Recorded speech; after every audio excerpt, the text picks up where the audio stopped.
remarkable.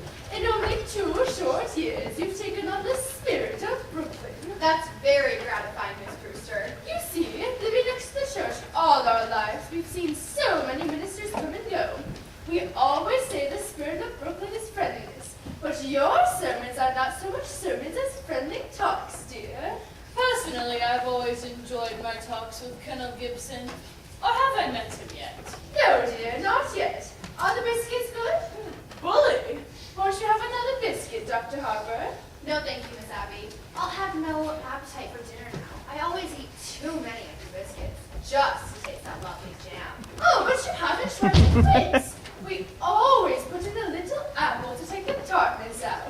No, thank you. We'll send you over a jar, dear. No, no. You keep it here so I can be sure of having your biscuits of this. I do hope they don't make us use that imitation flour again.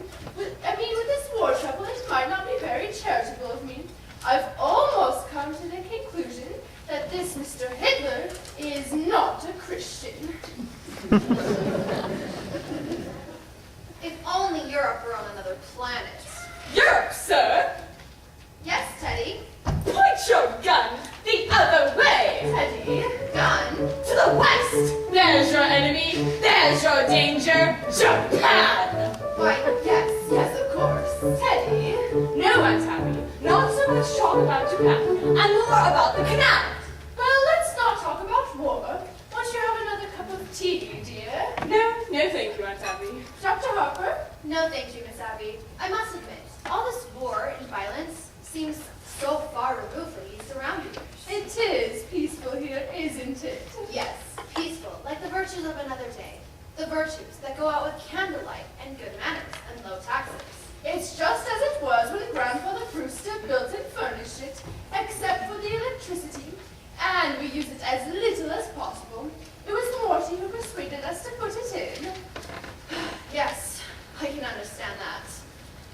Your niece Morty seems to only live by electric lights. The poor dear has to work so late. I understand she's taking Lane with her to the theater again tonight. Teddy, your sister Morty will be over a little later. Delighted! We're so happy. It's Lane Morty takes to the theater with her. It's new for me to wait up until 3 o'clock in the morning for my son to come home. Oh, Dr. Harper, I do hope you don't disapprove of Morty. Well, We would feel so guilty if you did. I mean, since it was here in our house that your son met Morty. I understand that, Miss Abby, so I'll say immediately that I believe Morty herself to be quite a worthy maiden. But I've watched the growing intimacy between her and my son with some trepidation for one reason, Miss Abby. Oh, do you mean her stomach, Dr. Harper? Stomach? Her dyspepsia. She's bothered with it so, the poor dear. No, Miss Abby, I'll be frank with you. I am speaking of your niece's unfortunate connection with the theater. The theater? Oh, no, Dr. Harper. Morty writes for a New York newspaper. I know, Miss Abby, I know, but a dramatic critic is constantly exposed. And I don't doubt, but some of them do develop an interest in it. Oh, well, not Morty. You need have no fear of that. Why, Morty hates the theater. Really? Yes, she just writes awful things about the theater. And you can't really blame her, the poor dear. She was so happy writing about real estate, which she really knew something about. Then they just made her take that terrible night position. My. Yes, I think if we give the theater another year or 2, perhaps. Oh, well, who do you suppose that is? Oh, no, Teddy. I'll go, dear.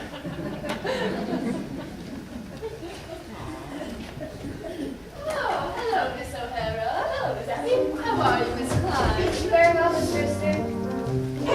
What news have you brought me? Colonel, you've got nothing to report. Thank you.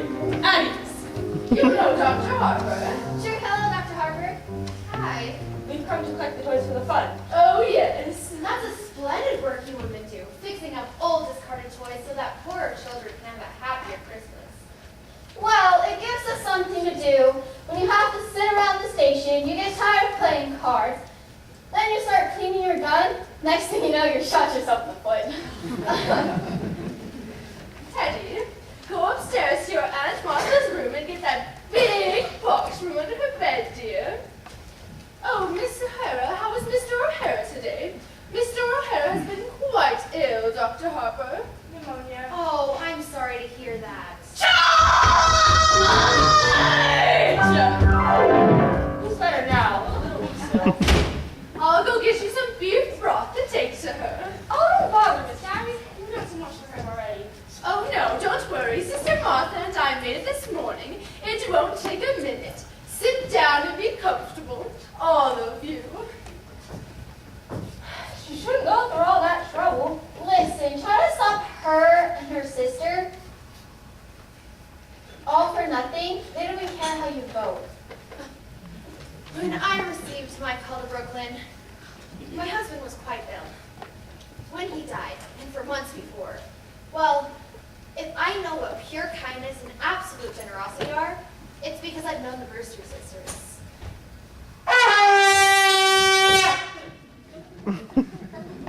Colonel! You promised not to do that. But I cannot sign any proclamation without the consent of my cabinet.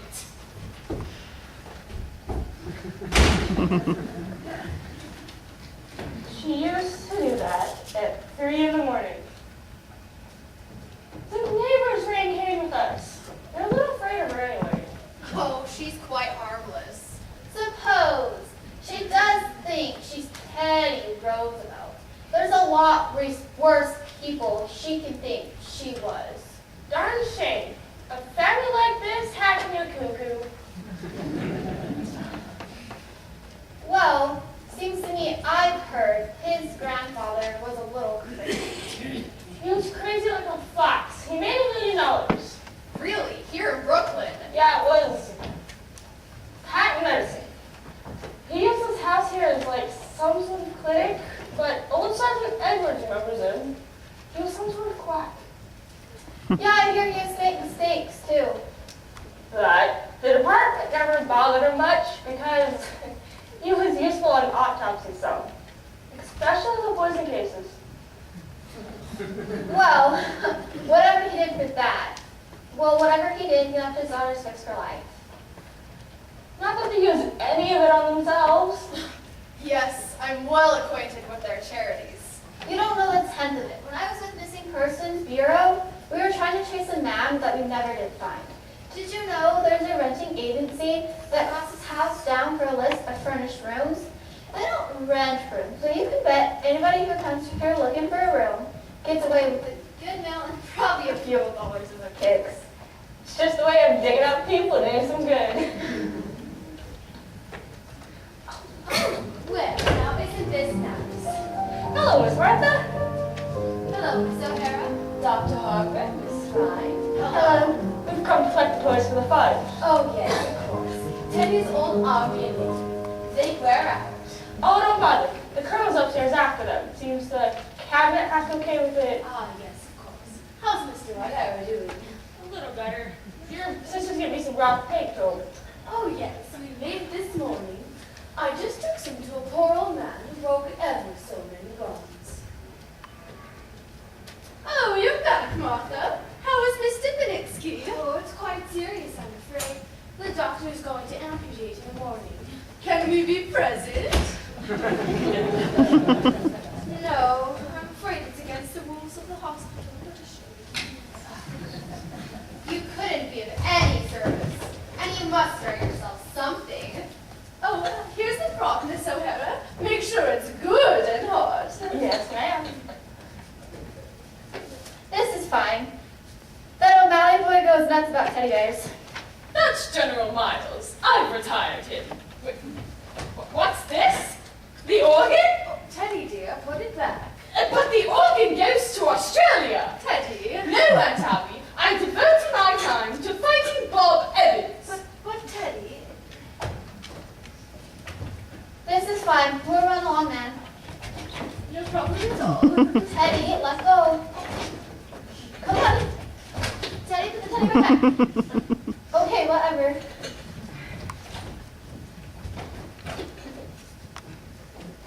Goodbye. Goodbye. Well, I must be getting home. Oh, before you go, Dr. Harper.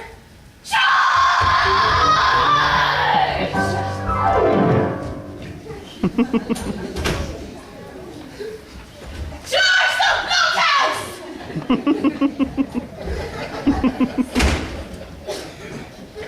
The blockhouse? Yes, the stairs are always San Juan Hill. Have you ever tried to persuade her that she wasn't Teddy Roosevelt? Oh, no! Was she so happy being Teddy Roosevelt? Once, a long time ago, we thought it would be a nice change for her if she was perhaps George Washington, but She stayed under her bed for days and wouldn't be anybody. and we would so much rather she be Mr. Roosevelt than nobody. Well, if she's happy, and more importantly, you're happy, you'll see that she signs these. Oh, what are they? Dr. Harper has made all the arrangements for Teddy to go to Happy Dust Sanitarium after we pass on. Oh, why should Teddy sign any papers now? It's better to have it all settled. If the Lord should take you away suddenly, perhaps, we couldn't get Teddy to commit herself. And that would mean an unpleasant legal procedure. Mr. Witherspoon understands that they are to be filed away until the time comes. Oh, Mr. Witherspoon, who is he? He's the superintendent of Happydale. Yes, he's coming in tomorrow or next day to meet Teddy. Well, I must be getting home, or Lane will be over here looking for me. Oh, Dr. Harper, give your love to Lane, and don't think harshly of Morty because she's a dramatic critic. Somebody has to do those things. Oh, did you just have tea? Isn't it rather late? Yes, and dinner's going to be late too. Why? Oh, Teddy, you're going to Panama to dig another lock for the canal. Delighted! That's bully, just bully! I shall prepare at once for my journey. But Abby, why not?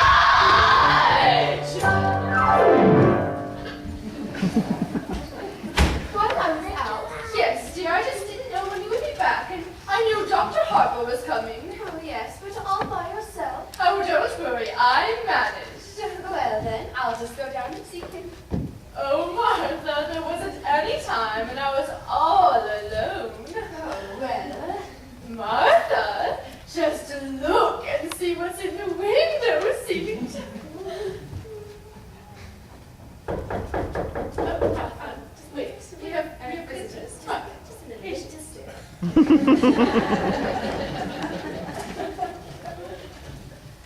Oh, hello, Elaine. Good afternoon, Miss Abby. Good afternoon, Miss Martha. I thought Mother was here. Oh, but didn't you see her on her way out? No, I took a shortcut to the cemetery. Morty hasn't come yet. Oh, no, dear, not yet. Oh, she asked me to meet her here. Do you mind if I wait? Oh, not at all, dear. Yes, come sit down. But we really should speak to Morty about this. What? Oh, making you wait. Oh, don't worry about it. She does this to you too often. It's fine. After a young woman's idea of nightlife is to take me to a prayer meeting. It's wonderful to go to the theater almost every night of my life. Yes, it's comforting for us to know too. Because if Morty has to go to this terrible place she has to go to, well, at least she's going with the minister's son.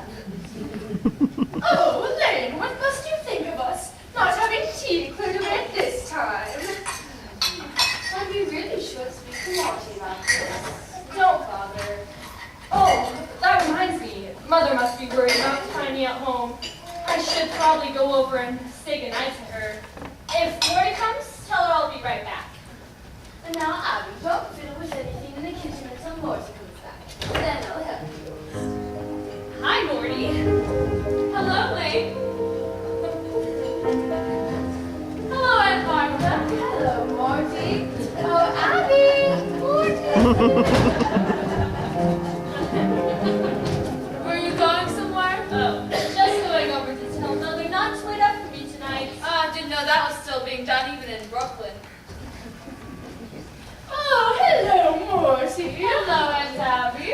How are you, dear? All right, and you look well. You haven't changed much since yesterday. Oh, my goodness, it was yesterday, wasn't it? My, we've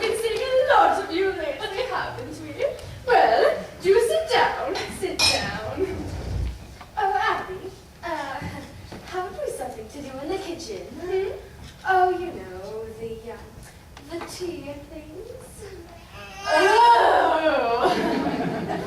Yes, the tea things. Well, you two just make yourselves at home. You just make yourselves at home.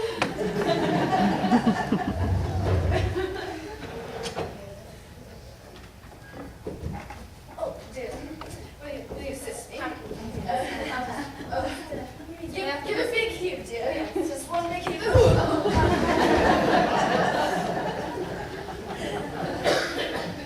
Well, can't you take a hint? No, and that was pretty obvious.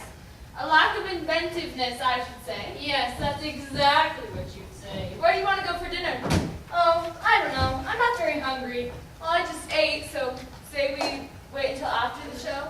Won't that make it pretty late? Not with the stinker we're seeing tonight. From what I've heard, we'll be at Blake's by 10 o'clock. Morty, you ought to be fair to these plays. Are these plays fair to me? I've never seen you walk out on a musical. Oh, that musical is an opening night. No? Darling, you've got to learn the rules. With a musical, there are always 3 changes of title and 4 postponements. They liked it in New Haven, but it needs a lot of work. Oh, I was hoping it was a musical. You have such a light mind. Not one bit. Musicals somehow have a humanizing effect on you. After a serious play, we join the commoners in the subway, and I listen to a lecture on drama. After a musical, you take me home in a taxi. And I make a few passes as well. Now wait a minute, darling. That's a very inaccurate piece of reporting. Oh, I should say that after the New Haven play, you said I had authentic beauty. And that's a heck of a thing to say to a guy. It wasn't until after our first musical, you said I had nice biceps. And I do too. For a minister's son, you know a lot about life. Where'd you learn it? In the choir loft. I'll have to explain that to you sometime, darling. The close connection between eroticism and religion. Religion never decides the choir loft. Which reminds me, Mother must be worried enough to find me at home. I really should say goodnight to her. I've never been able to rationalize it. What? My falling in love with a boy who lives in Brooklyn. Falling in love? You're not stooping to be articulate, are you? The only way I can regain my self-respect is to keep you in New York. Did you say keep? No, I've come to the conclusion you're holding out for the legalities. Oh, I can afford to be a good boy for quite a few years yet, and I can't wait that long. Where do you say we could get married in a hurry? Say, tonight? Oh, Morty! I'm afraid Mother will insist on officiating. Oh. I'll bet your mother can make you to the marriage service on pedestrian. You're not by any chance writing a review of it, are you? Forgive me, darling, it's an occupational disease. I may give that play tonight, good notice. Now, don't pretend to love me that much. I'll telephone Winchell and publish the announcement. Nevertheless, we really... All right, everything formal, but not later than next month. Morty, I'll talk it over with Mother. Set the date. We'll have to look at the rehearsals. There will be a lot of other first nights in October. Hello, Morty. How are you, Mr. President? Bully, thank you. What news have you brought me? Just this, Mr. President. The country is squarely behind you. Oh, I know. Isn't it wonderful? Well, goodbye. Where are you off to, Teddy? Panama. Panama? Panama's the cellar. She digs locks for the canal down there. Oh, you're so sweet to her. And she's very fond of you. Oh, well, Teddy always was my favorite sister. Favorite? You mean there are more of you? Oh, there's one more sister, Jane. Jane? I've never heard of her. Your aunts have never mentioned her. No, they don't like to talk about Jane very much. She left Brooklyn very early, by request. Jane was the sort of girl that liked to cut worms in two, with her teeth. Oh! What happened to her? I don't know. She wanted to become a surgeon like grandfather, but she didn't want to go to medical school first, so her practice got her into trouble. Oh, aren't you going to be late for the theater? Oh, we're skipping dinner. We won't have to leave for another half hour. Oh, then I'll just leave you two alone together again. Don't bother, darling. Mother must be worried enough to find me at home. I should probably run over and say goodnight to her. Before I go out with you, she likes to pray over me a little bit. I'll be right back. I'll come to the cemetery. If the prayer doesn't take too long, I'll have time to lead you beside distilled waters. Oh, Morty, that's the first time I've ever heard you quote the Bible. We just knew Lane would be good for you. Oh, by the way, I'm going to marry him. What? Oh, darling, that's wonderful news. Martha, just come right over here. I've got the most wonderful news for you. Morty and Lane are going to be married. Married? Oh, Morty, I'm so glad. We hoped it would happen just like this. Lane must be the happiest boy in the world. Happy, just look at him leaping over those gravestones. Yippee! Say, what's that? What's what, dear? That statue there, that's a Herendonina Carmina. Oh, no, dear. That's a Marie Stout ascending to heaven. No, on Mrs. Stout's left ear. That bird, that's a red-crested swallow. I've only seen one of them before in my life. Well, I don't know how you can be thinking about birds now. What with Lane and the engagement and everything. Well, it's a vanishing species. Thoreau was very fond of them. Oh, by the way, I left an envelope around here someplace. It was my chapter on my book on Thoreau. Have you seen it? Well, if you left it here, it must be here somewhere, dear. What are your plans and when are you going to be married? There must be something more you can tell us about Lane. Lane? Oh, yes, Lane thought it was brilliant. So, what was, dear? My chapter on Thoreau. Well, I think when Lane gets back, we ought to have a little celebration.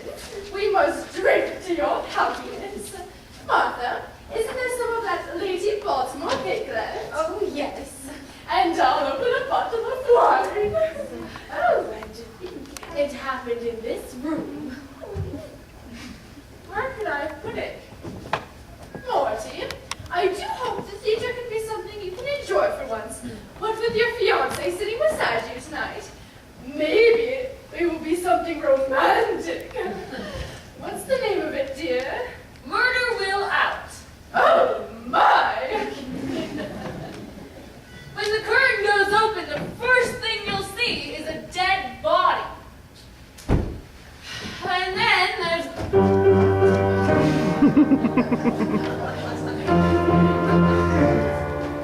Dead body? No.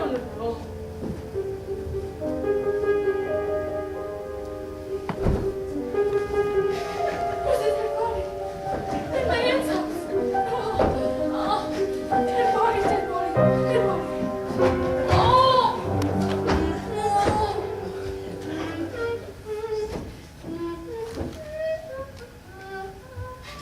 Aunt Martha. And Abby, dear. Oh, well, and Abby. Yes, dear.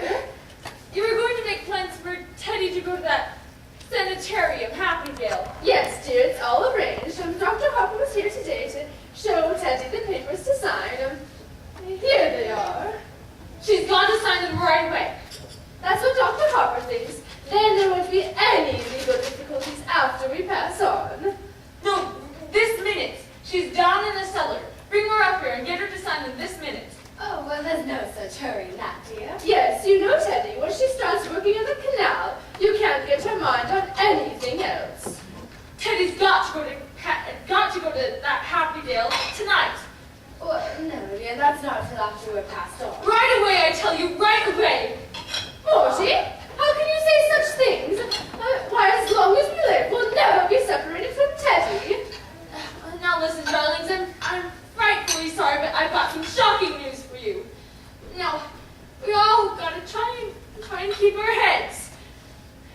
we all sort of humored Teddy because we thought she was harmless, but Well, she is harmless. she was harmless.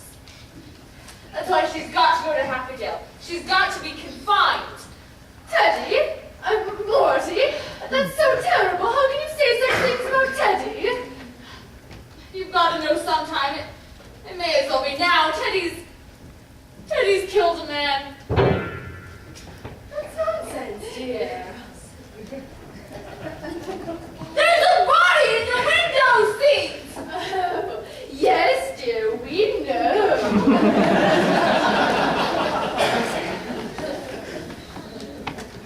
You know?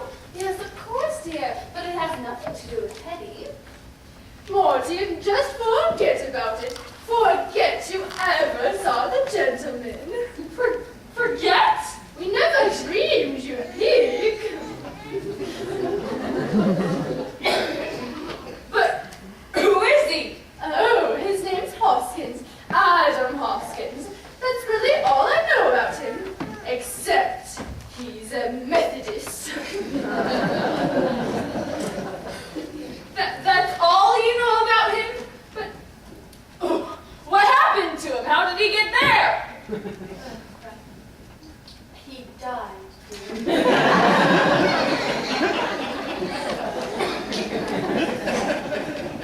Aunt Martha, men don't just crawl into window seats and die. No, silly. He died first. Well, how? Well, Morty, don't be so inquisitive. The gentleman died because he drank some wine with poison in it. But how did the poison get in the wine? Well, you see, we put it in the wine because it's less noticeable. When it's in the tea, it has a distinct odor. You put it in the wine?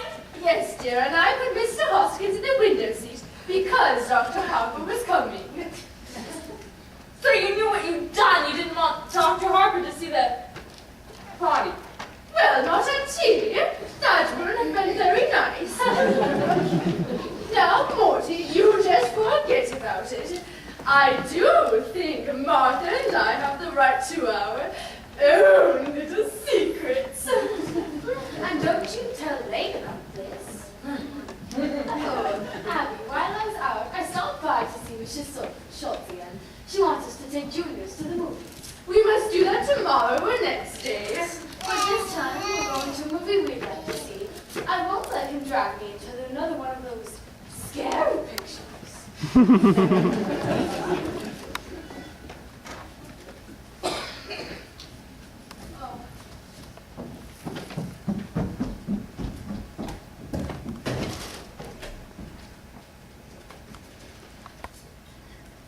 Hello, city desk. Hello, Al. Do you know who this is? That's right.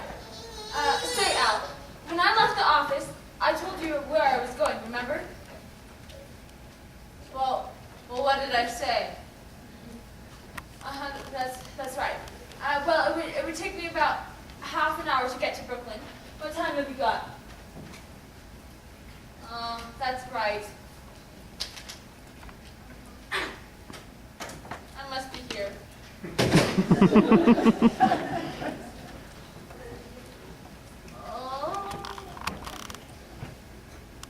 Aunt Abby, Aunt Martha, come in here.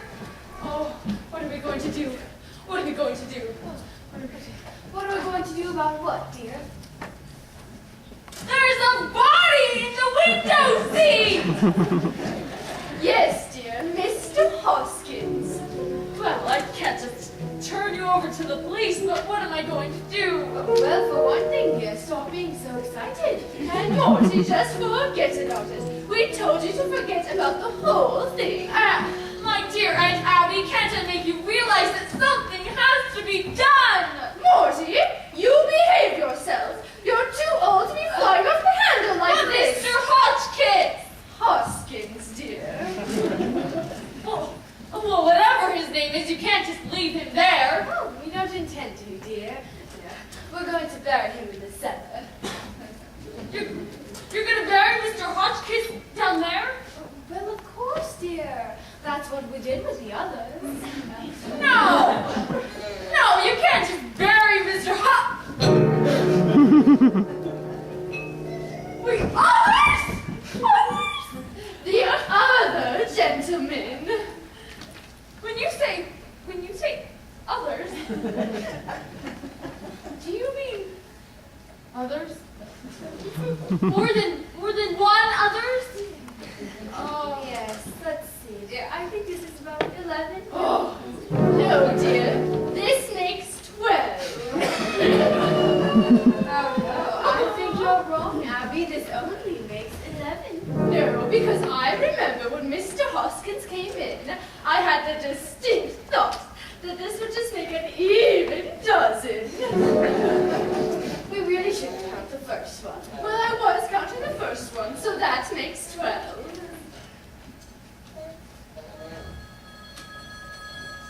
Hello? Hello?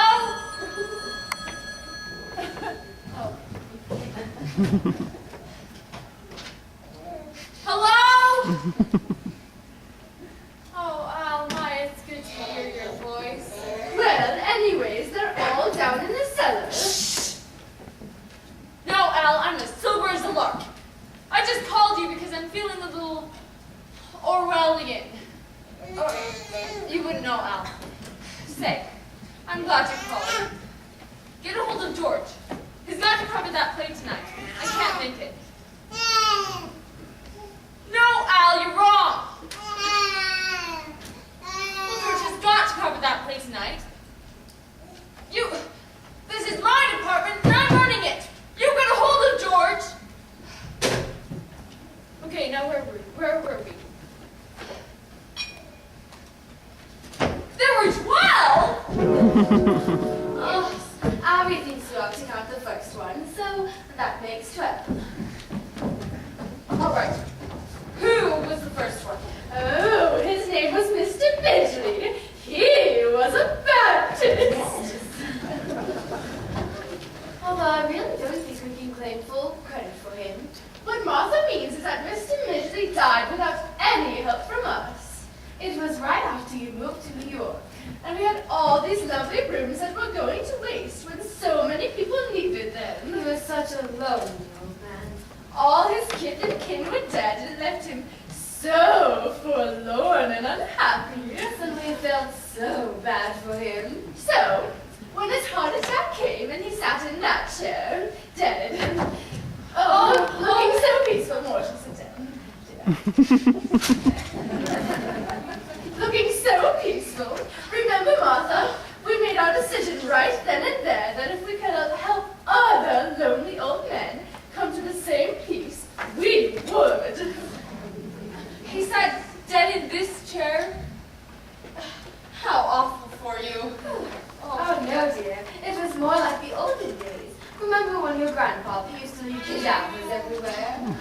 Well, you see, Teddy had been digging the Panama Canal and had mistaken Mr. Midgley for a yellow fever victim. Which meant he had to be buried immediately. So we all took him down to Panama and buried him in the lot. And that's why we told you not to worry about it, because we know exactly what we're doing. And that's how all this started? That man just walking in here and dropping dead. Well, of course we realized we couldn't count on it happening again, so... You remember those old bottles of poison in your grandfather's laboratory? And your Aunt Martha's knack for mixing things. You've tried enough of her piccalilli. Well, for a gallon of elderberry wine, a teaspoonful of arsenic, a half teaspoonful of strychnine, and just a pinch of cyanide. Well, should have quite a kick. Yes. In fact, one of the gentlemen even took the time to say before he died, "How delicious!" Oh, well, I really should get things started in the kitchen. Are you sure you can't join us for dinner, Morty? I'm trying a new recipe. I couldn't eat a thing. Well, I'll go help Martha get things started in the kitchen. I feel so much better now. Oh, you have to wait for late, don't you? How happy you must be. Well, I'll just leave you alone with your thoughts, dear.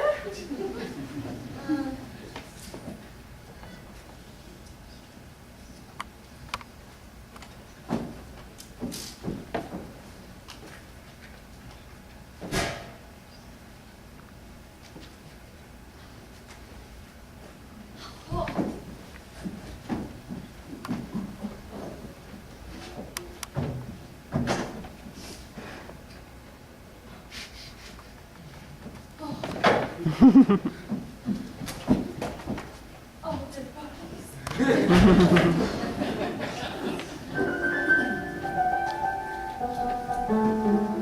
Oh, it's you. Don't be cross, darling. Mother could tell that I was excited, so I told her about it, and that made it hard for me to get away. But listen, darling, she's not going to wait up for me tonight. You run along home, Lane. I'll call you up in a day or two. What? You know I call you up every once in a while. But we're going to the theater tonight. Oh, no, we're not. Well, why? Lane, something's just come up. Morty, you've lost your job? No! Oh, no, I haven't lost my job. I'm just not covering that play tonight. Now you run along home, Lane. Now, certainly you can tell me. Oh, no, I can't. But if we're going to be married, have you forgotten?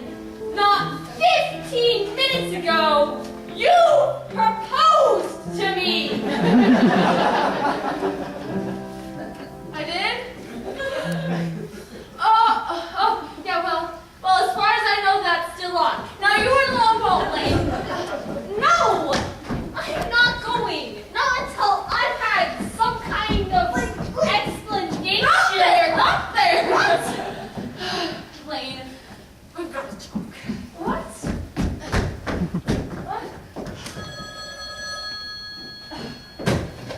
Hello? Oh, can it wait a minute, Al? All right, it's important, but it can wait a minute, can't it? Hold on. Look, Lane, you're a sweet boy and I love you, but something's just come up and I want you to go home and wait until I call you up. Don't try to be masterful. When we're married and I have problems to face, I hope you're less tedious and uninspired. When we're married, if we're married, I hope I find you adequate. Lane! Ugh.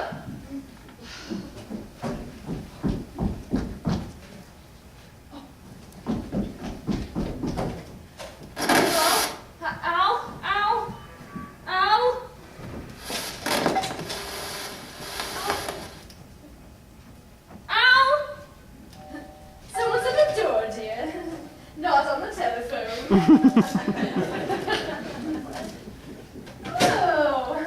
hello.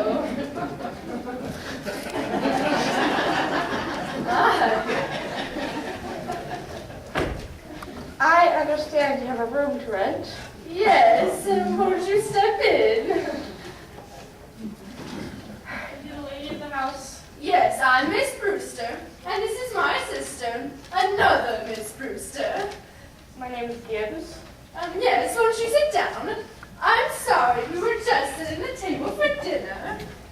Hello, city desk. Ow! Ow, city desk! What? Oh, I'm sorry, wrong number. I'd really like to see the room. Well, let's sit down and get acquainted first. That won't do much good if I don't like the room. Is Brooklyn your home? Haven't got a home. All alone in the world? Yeah. Well, Martha, you've come to just the right place. Do sit down. Hello, Al. We got cut off. But Al, I can't cover that play tonight. That's all there is to it. I can't. Do you go to church? There's an Episcopal church practically next door. I'm Presbyterian. Used to be. What's George doing in Bermuda? Well, certainly I told him he could go to Bermuda. It's my department, isn't it? Well, there must be somebody who can review this play tonight. Look office. I'll hold on. There's always this much noise. Oh, she doesn't live with us. Look, say, Al, what about the office boy? You know, the bright one. The one we don't like. Oh, all right. You look around, though. I'd really like to see the room. Yes, won't you try a glass of our wine before we start up? Never touch it. We make it ourselves. It's elderberry wine. Elderberry wine. I've had elderberry wine since I was a boy. Say, Al, what about one of the printers? There must be some of them around. There's Joe, the one who sets my copy. He ought to know about what I write. He's the third machine from the left. But, Al, he might turn out to be another flop. You have your own elderberry bushes? Oh no, but the cemetery's full of them. No, I'm not drinking, but I'm gonna start now. Do you serve meals? We might, but first to see whether you like our wine.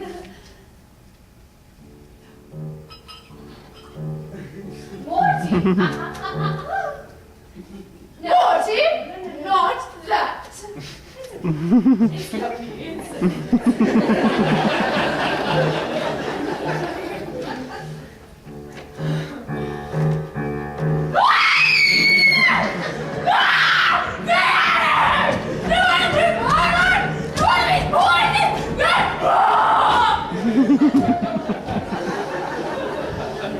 Morty!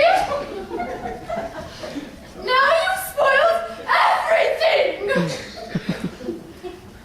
You just can't do things like that. I don't know how to explain this to you, but it's not just against the law. It's wrong! It's not a nice thing to do. People wouldn't understand. He wouldn't understand. Abby, we shouldn't have told Morty. What I mean is, this has developed into a very bad habit. Morty, we don't stop you from doing things you like to do. I don't see why you should interfere with us. At least I don't murder people in my spare time. It's a charity, Morty. It's for their good. Yeah. We help them. Gangs in Brooklyn would love to be part of your charities. We're sweet grandmas, Morty. We're helping them. You're no longer sweet if there are 12 bodies buried in your cellar. We help them come to peace, Morty. They're happier. That We were alone. That will not get peace for you. What's that supposed to mean? Eternal, never mind. Why is Al not calling back? Al! Oh, all right. I'll make the first act and get the whole article out of that. But Al, you've got to do something for me. Get a hold of O'Brien, our lawyer. I heard of the legal department. Get him to meet me at the theater. Now don't let me down, Al. Okay, I'm starting now. Look, I've got to go to the theater. I can't get out of it, but before I go, I want you to do something for me. Well, we'd have to know what it was first. You know I love you very much, and I know you love me. And you know I'd do anything in the world for you.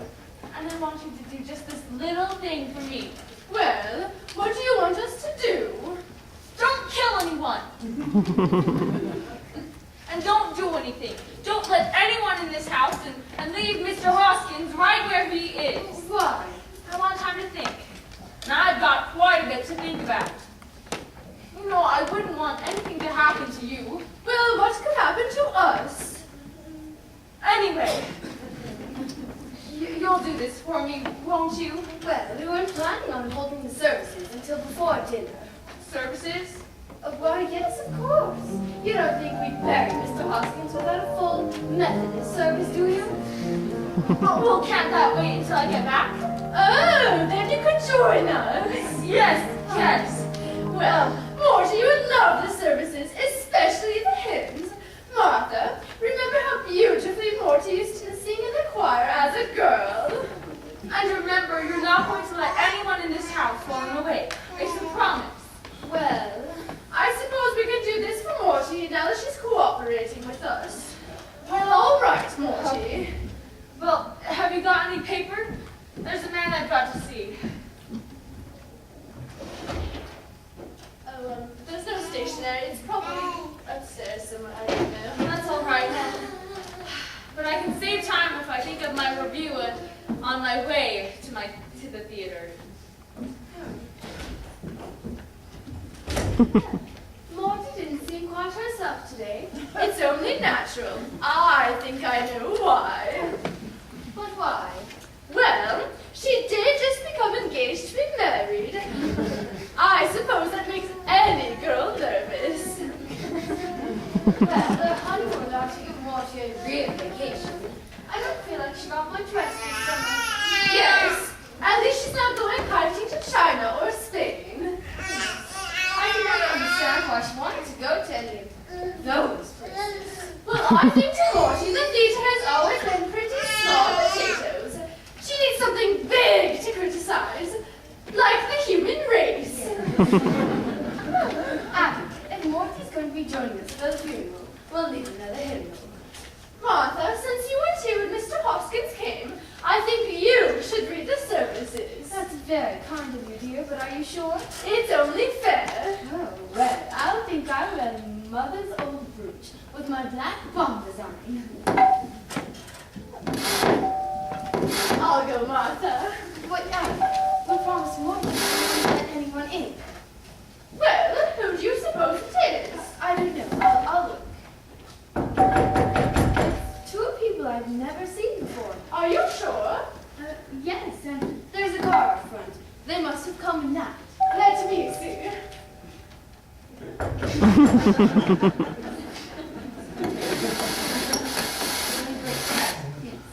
What's that?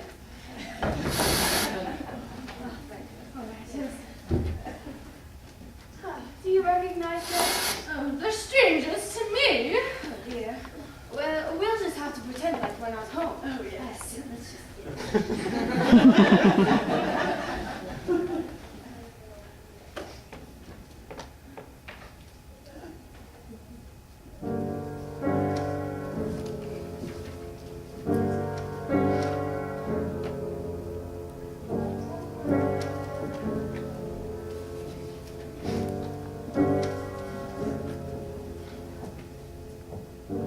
Come in, Doctor. This is the home of my youth. As a girl, I couldn't wait to escape from this place. Now I'm glad to escape back into it. Yeah, Teddy. It's a fine hideout. The family must still live here. There's something so unmistakably Brewster about the Brewsters. I hope there's a fatted calf awaiting at the return of the prodigal. Yeah, I'm hungry. Oh, look, Teddy, there's drinks. As though we were expected. A good omen. Who are you? What are you doing here? Why, Aunt Abby. Aunt Martha. It's Jane. You're not Jane, so don't pretend you are. You just get out of here. I'm Jane, your niece, Jane. No, you're not. So you just get out. But I am Jane. And this is Dr. Einstein. And she's not Dr. Einstein either. Not Dr. Albert Einstein, Dr. Helga Einstein. You're not Jane, so just get out of here. I see you still wearing that lovely gown at ring Grandma Brewster bought in England. And you, Aunt Martha, still the high collar to hide the scar where grandfather's acid burned you. Well, I suppose her voice sounds like Jane's. Have you been in an accident? No, my face. Dr. Einstein is responsible for that. She's a plastic surgeon. She changes people's those faces. But Abby, I've seen that face before. Remember when we took the little Schultz boy to the theaters? And I was so frightened. It was that face. Oh, don't worry, ladies. The last 5 years, I gave Teddy 3 new faces. This last face, well, I saw that picture too. I was inspired. And a little intoxicated too. You see, Doctor, you see what you've done to me? Even my own family! Teddy, don't worry. You know it's you. You know it's Teddy. Speak to her. Tell her. Well, Jane, where have you been all of these years? Oh, England, South Africa, Australia. The last 5 years, Chicago. Dr. Einstein and I were in a business then together. Oh yes, we went to Chicago for the World's Fair. However, it got a little hot for us there. Oh, yeah. It got hot for us too. Well, it's wonderful to be in Brooklyn again. And you, Abby, Martha, don't look a day older. Just as I remembered you. Sweet, charming, hospitable. And dear Teddy, did she get into politics? My little sister, Doctor, was determined to become president. Teddy's fine, and Morty's well too. I've heard about Morty. I've seen the picture at the head of a column. She's evidently fulfilled her own nasty nature. We're very fond of Morty. Well, Jane, it was nice to see you again. Bless you, Aunt Martha. It's good to be home again. Well, Martha, we mustn't let what's on the stove boil over. Martha, dear. Oh, yes, of course. Oh, yes. Well, if you'll excuse us for a minute. Oh, dear.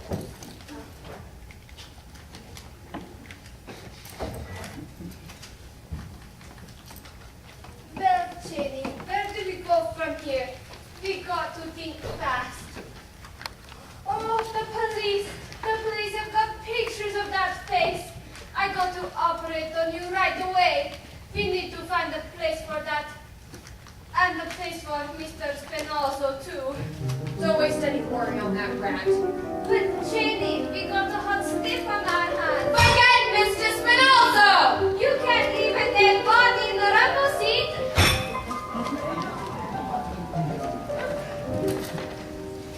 You shouldn't have killed him, Jenny.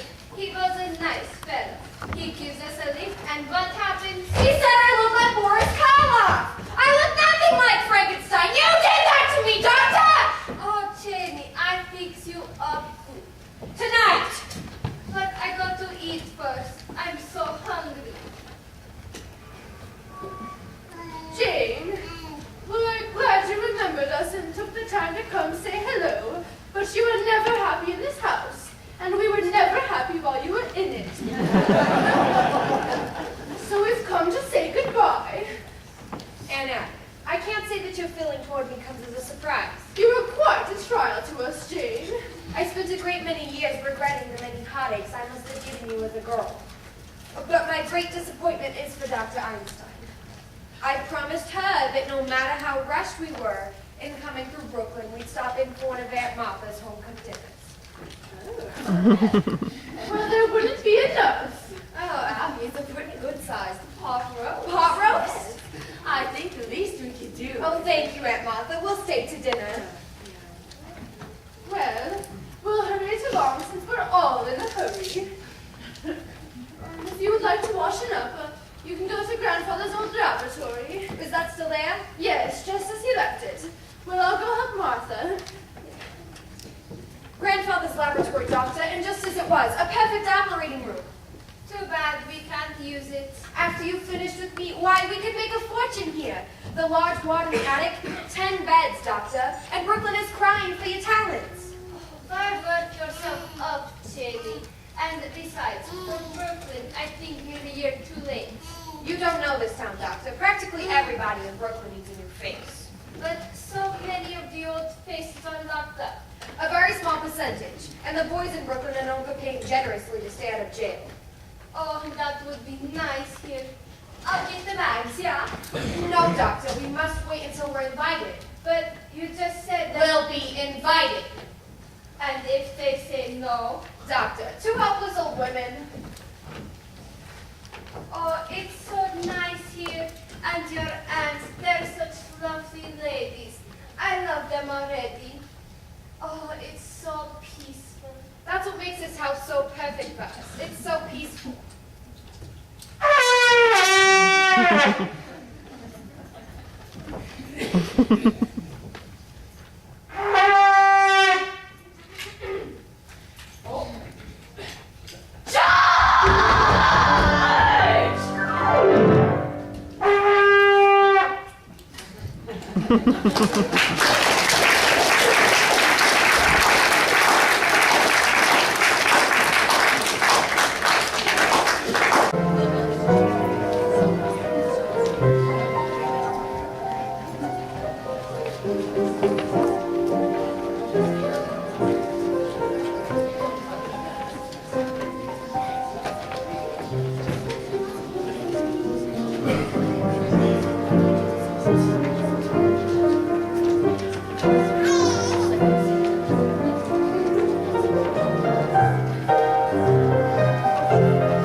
When we took off the bandages, her face was so different.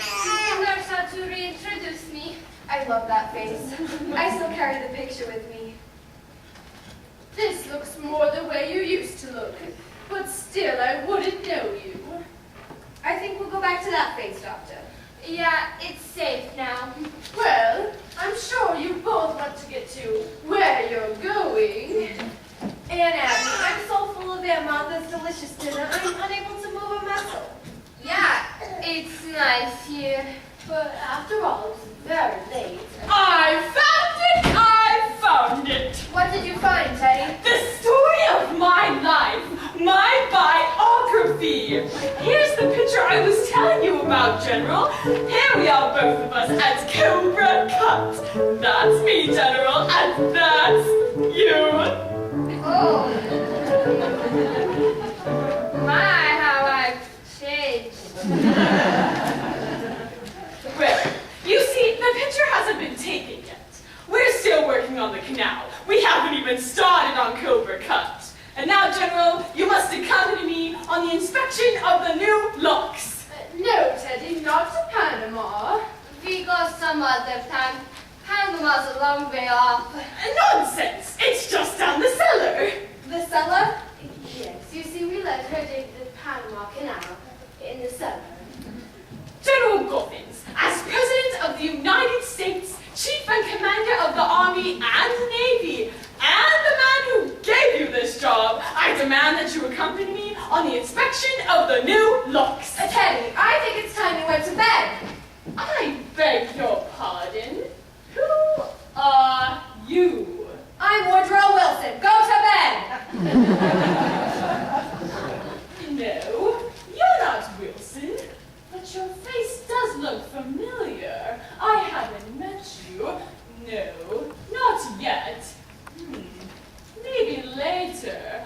On my hunting trip to Africa. Yes, you look like a face I might meet in the jungle. This is your sister, Jane, dear. She's had her face Changed.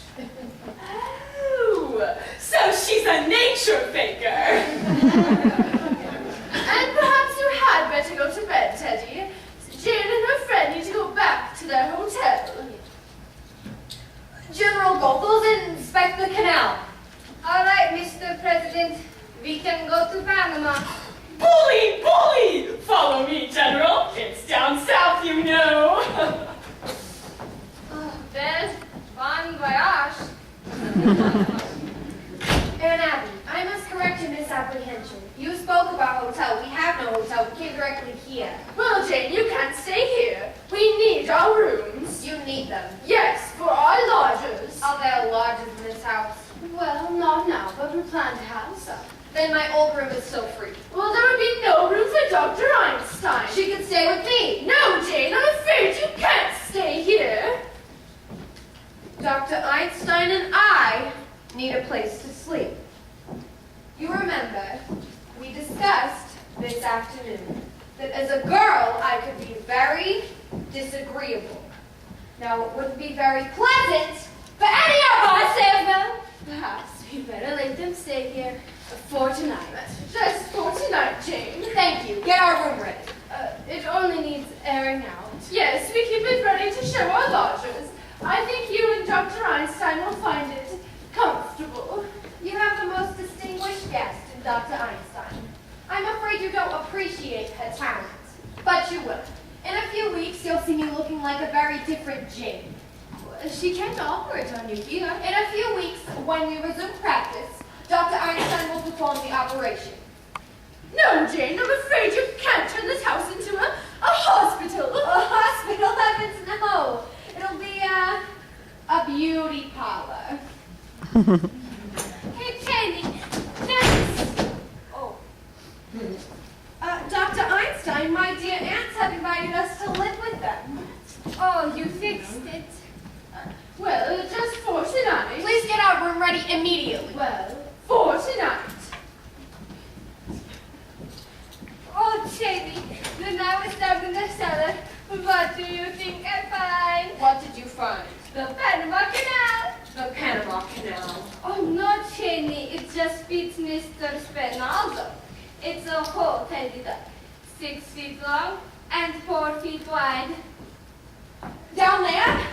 You think I know we were bringing Mr. Spinaldo along? That's hospitality. Rather a good joke on my aunts. They're living in a house with a body buried in the cellar. Oh, but how do we get him in? You're right. We can't just walk it through the front door.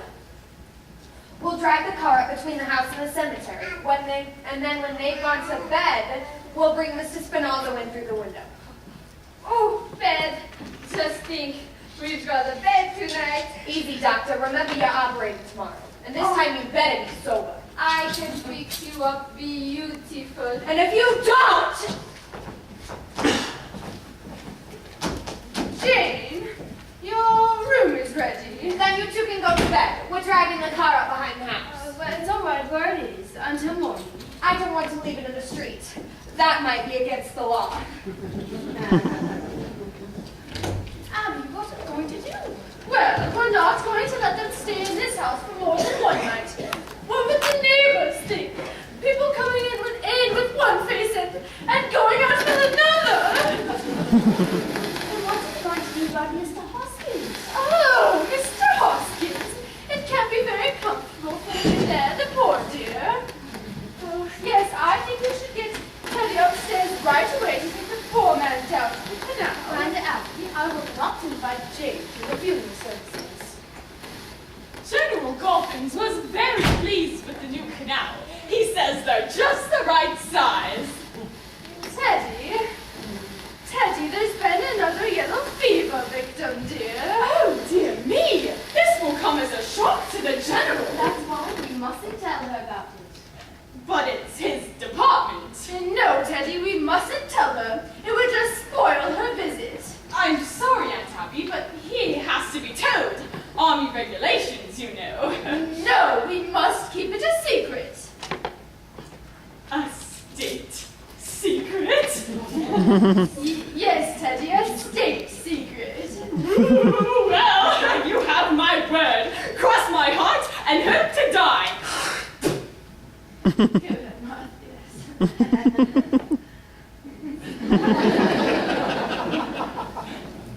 Now, how are we going to keep it a secret? Well, Teddy, you go downstairs to the cellar, and when I turn out all the lights, when it's all dark, you take the poor man down to the canal. Now go along, Teddy. You will announce the president, say a few words. Now, where is the poor devil? He's in the window seat here. The window seat? It seems to be spreading. We've never had yellow fever there before.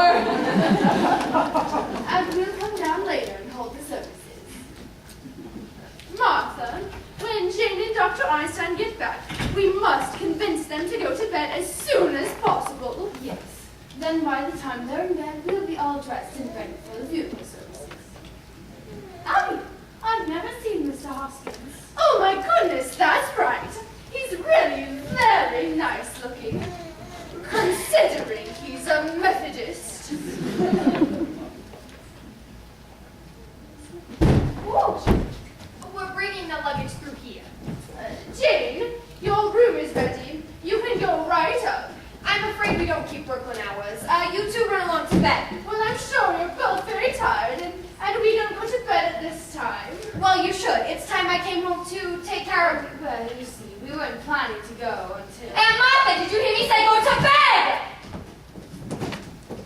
Instruments can go in the laboratory in the morning. I'll wait till you're up, Jane, and then turn out the lights. Run along, Aunt Martha. And now, Aunt Abby, turn out the lights. I'll be right up. And Abby, turn out the lights!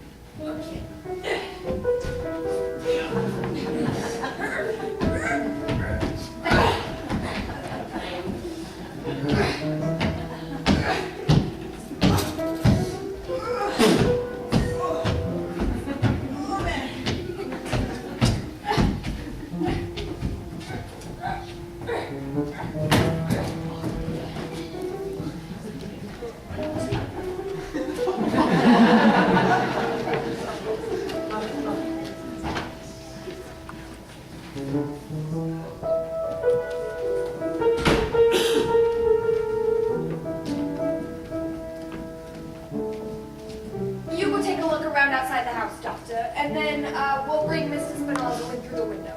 Oh no, he's too heavy for me. You go outside and push, I'll stay here and pull. Then together we can get them down to Panama. All right, Doctor. I'll go look around outside the house then. When I tap on the glass, you open the window.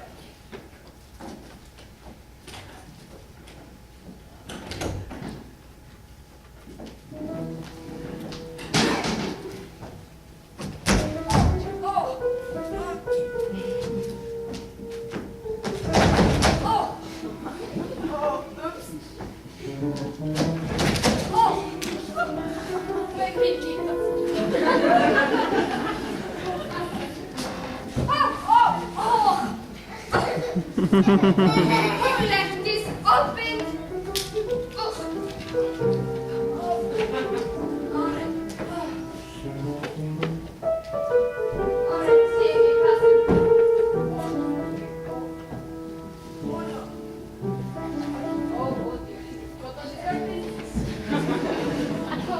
You're losing a head somewhere.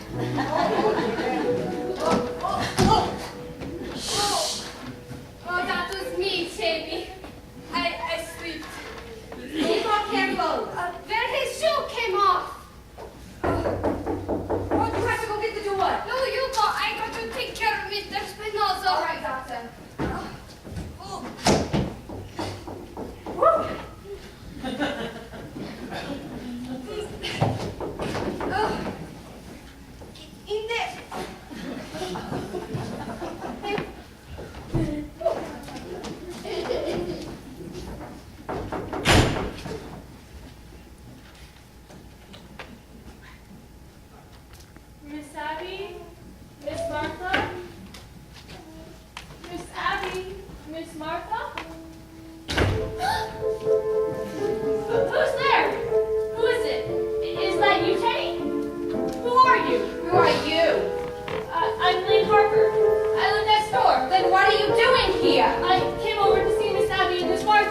right, Doctor.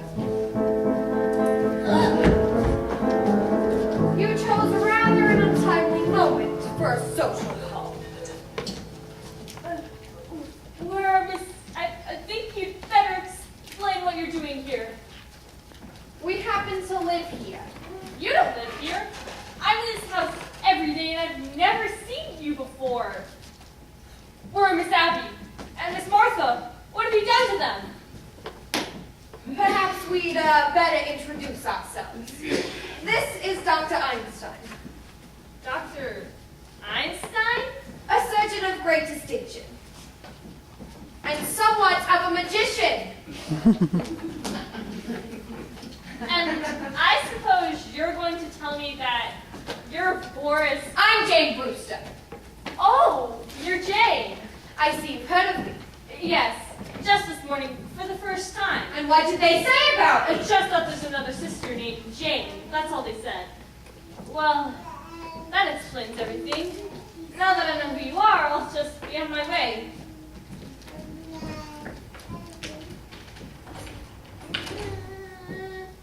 If you'll kindly unlock the door.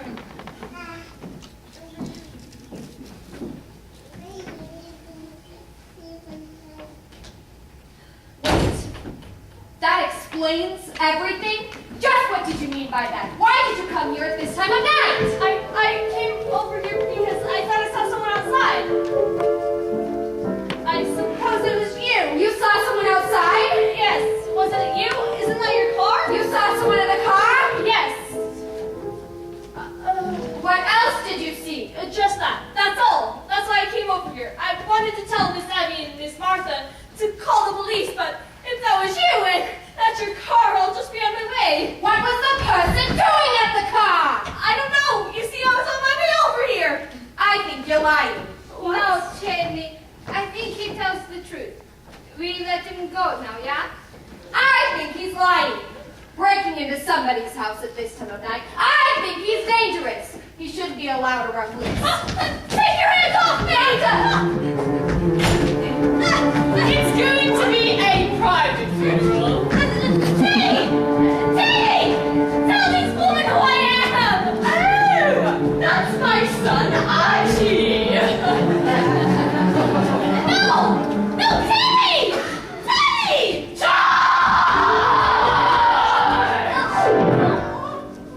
The cellar! What's the matter? What's going on down there? What's the matter? What are you doing? We caught a burglar, a sneak thief. Go back to your rooms. We'll call the police. We've called the police. Go back to your rooms. Do you hear me?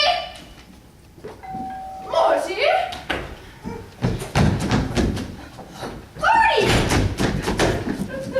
Where have you been? To the Norway Theater, and I should have known better. What? It's like I'm still there. This is your sister Jane, and this is Dr. Einstein. I know this isn't a horror film, but what is it? I've come back home, Morty. Who did you say this was? It's your sister Jane. She's had her face changed. Dr. Einstein performed the operation. Jane. Jane, you always were a nightmare. But do you have to look like one, too? Easy, Cheney. Morty, do you remember the things I used to do to you when we were girls? The time I tied you to the bedpost and the needles under your fingernails? Oh, it is Jane. Yes, I remember. I remember you as the most detestable, vicious, venomous form of animal life I ever knew. Now, don't you two girls start quarreling the minute you've seen each other. There won't be a fight, Aunt Abby. Jane, you're not wanted here. Get out. Actually, Dr. Einstein and I have been invited to stay. Not in this house. Well, we did invite them to stay for tonight. I don't want her anywhere near me. Well, we promised them, and it wouldn't be very nice to go back on our word. All right, tonight. But first thing in the morning, out. Where are they sleeping? In Jane's old room. That's my old room. I'm sleeping there. I'm here to stay. Oh, Morty, I'm so glad. You know, Cheney, we can sleep down here. You bet your life you sleep down here. You sleep on the sofa and I'll sleep on the window seat. Window seat? Oh, the window seat. Let's not argue about it. The window seat's good enough for me for tonight. I'll sleep on the window seat. You know, Cheney, all this argument makes me think of Mr. Spinoza. Spinoza! You know what, Morty? It really isn't necessary to inconvenience your stay here like this. We'll sleep down here. Jane, your sudden consideration for me is very unconvincing. You know, Doctor, I've completely lost track of Mr. Spinoza. Who's this Mr. Spinoza? He's just a friend of ours that Cheney's been looking for. Well, don't bring anyone else in here. Oh, come, Cheney, Bobby. Pack, I'll tell you all about it. Morty, you don't have to sleep down here. I can go with Martha and you can take my room.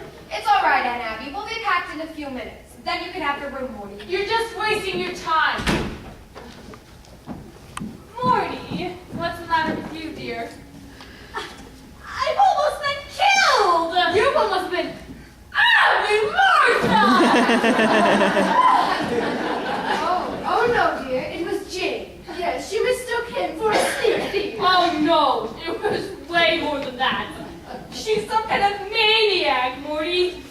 I'm afraid of her. Oh, my darling Emily. Have you got any smelling salts?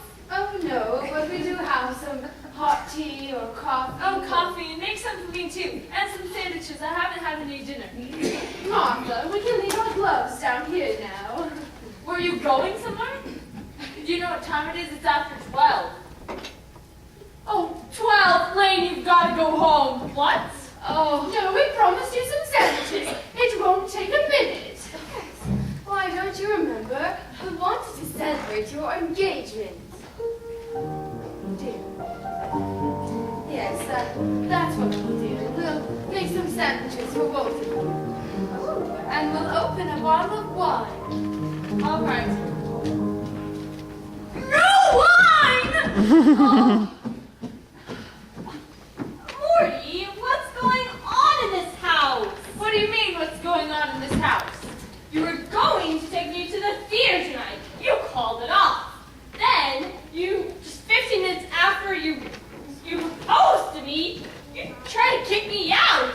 And tonight, after your sister tries to strangle me, you want to chase me home. Now listen, Miss Brewster, I want to know where I stand. Do you love me? I love you very much, Lane. In fact, I love you so much that I can't marry you. Have you suddenly gone insane? I don't think so, but it's just a matter of time.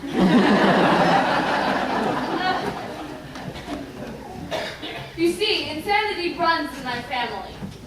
It practically gallops. That's why I can't marry you, dear. Now, you've got to do better than that. Oh, no, there's a strange change in the Brewster blood. If you really knew my family, it's what you'd expect if Hitler wrote Mary Poppins. Now, just because Teddy's a tiny bit... Oh, no, it goes way back. The first Brewster, the one who came over in the Mayflower. You know, in those days, the Indians used to scalp the settlers. He used to scalp the Indians. Morty, that's ancient history. Well, the whole family.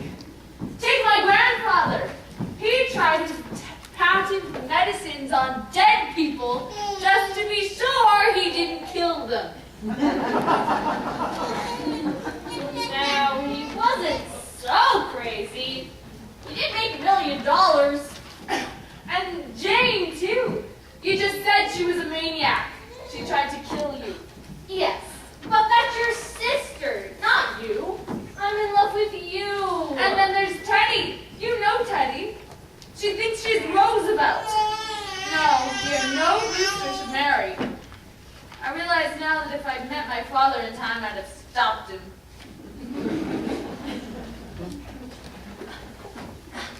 Now you've got to do... Oh, look at your aunts. They're Brewsters, aren't they? And they're the sweetest, sanest, most polite people I've ever known. Well, even they have their peculiarities. Yes, but what lovely peculiarities. Kindness, generosity, sympathy, charity. There's another one.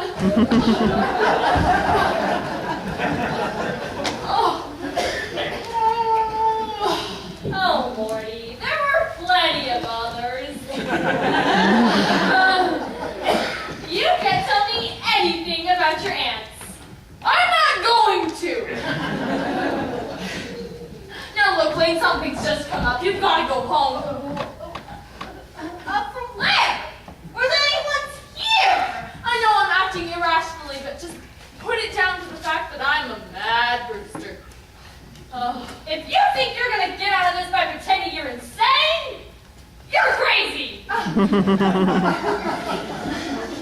Maybe you're not going to marry me, but I'm going to marry you.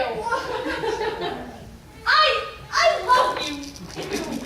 You dope. Well, if you love me, will you please get out of here? Won't you walk me home? I'm afraid. Afraid? A little walk through the cemetery? Well, at least kiss me goodnight. Of course, dear. Now, good night, dear. I'll call you up in a day or two. You critic! Man! And Abby and Martha, come in here. We'll be in a minute, dear. Come in here now. Yes, dear. What is it? Where's Lane? I thought you promised me you wouldn't let anyone in here while I was away. Oh, well, Jane just walked in. I don't mean Jane. And Dr. Einstein was with her. I don't mean Dr. Einstein. Who's this in the window seat? We told you, Mr. Hoskins. That's not Mr. Hoskins. Well, who do you suppose that is? Are you trying to tell me you've never seen that man before? I certainly am. Why, this is a fine how do you do. It's getting to the point that anybody thinks they can just walk in this house and die.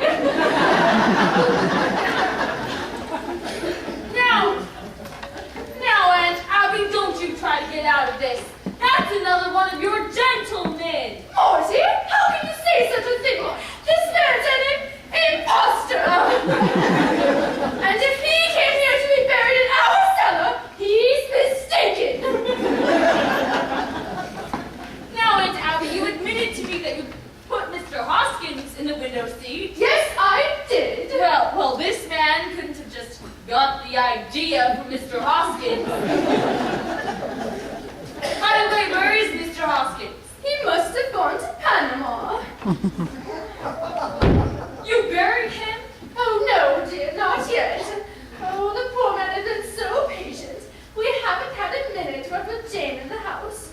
Oh, I've always wanted to hold a double service. But I will not read service as if we're a total stranger. And Abby, a stranger? There are 12 men in the cellar, and you admit you poisoned them. How can I believe you? Yes, I did. But don't you think I'd stoop to telling a fib? Martha? Oh, Morty, I'd like to have a word with you. A word's about all you'll have time for, Jane. Because I've decided it's time for you and your doctor friend to get out of this house just as soon as possible. I'm glad you finally recognize the fact that you and I can't live in the same house together. But you arrived at the wrong solution. Take your suitcase and get out. Jane, you're beginning to bore me. You played your one-night stand in Brooklyn. Move on. Just because you've graduated from the back fence to the typewriter. Don't think you've grown up. No, I'm staying and you're leaving, and I mean now! If you think I can be frightened, if you think there's anything I fear, I've lived a strange life, Morty, but it's taught me one thing. To be afraid of nothing! Martha, just look and see what's in that window seat. no hands out! Oh.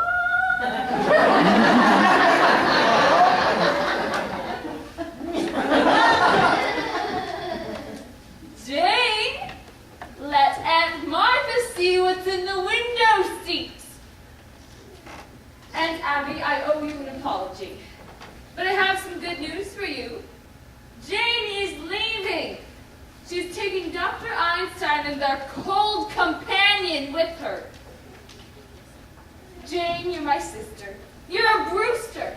I'm going to give you one last chance to get out of this house and take the evidence with you. You can't ask for more than that. Very well. I'll have to call the police. Don't reach for that telephone! Are you still giving me orders after seeing what's happened to Mr. Spinalzo? Spinalzo? I knew he was a foreigner. And what's happened to Mr. Spinalzo can happen to you two.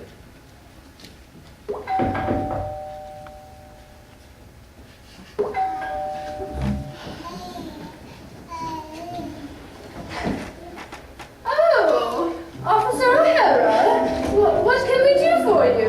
Oh, I saw you last night. I thought there might be sickness in the house. Oh, you got company. I'm sorry I disturbed you. Oh, no. Come right in. Yes, come in. Yeah, come right in, Officer O'Hara. This is our niece, Morty. Pleased to meet you. And this is another niece, Jane. Please make your acquaintance. Well, it must be nice having your nieces visiting you. Are they going to stay with you for a bit? I'm staying. My sister Jane is just leaving. I've seen your face around here before, haven't I? No, I'm afraid not. Jane hasn't been home for years. You sure? Looks quite familiar. I don't think so. Yes, Jane, I'd worry about you. Your things are all packed anyway, aren't they? Well, you'll be wanting to say your goodbyes. I'll be right along. Oh, no, we're about to have some coffee in a minute. Won't you join us? Oh, I forgot the coffee. Yes, we'll make little sandwiches for you. And after all, I ought to know your appetite by now, Officer O'Hara. Oh, don't bother, Miss Martha. I'm going to ring in a few minutes. Oh, you can have a cup of coffee with us, can't you? I'd like you to stay until my sister leaves. Sit down. Are you sure I haven't seen a photograph of your sister around here somewhere? I don't think so. But she looks like someone maybe you've seen in the movies. The movies? Oh, I hate the movies. My mother says movies is a sinner's art. Yes, they are. Your mother said that? Yeah, my mother was an actress. What? A stage actress. Perhaps you heard her Peaches Latour. Sounds like a name I've seen on a program. What did she play? Well, her big hit was Mutt and Jeff. Played it for 3 years, and I was born on tour, the 3rd season. You were? Yep, Houston, Texas. I was born right after the 2nd act, and Mom still made the finale.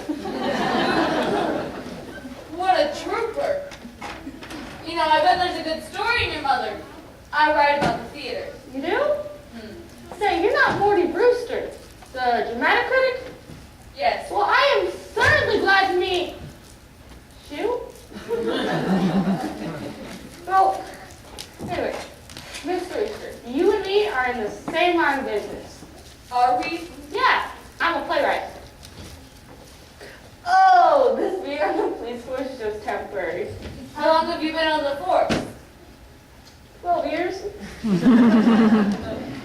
I'm just collecting material for the play. I'll bet it's a honey. Well, ought to be, Miss Brewster. With all the drama I see being a cop, you got no clue what goes on in Brooklyn. I think I have.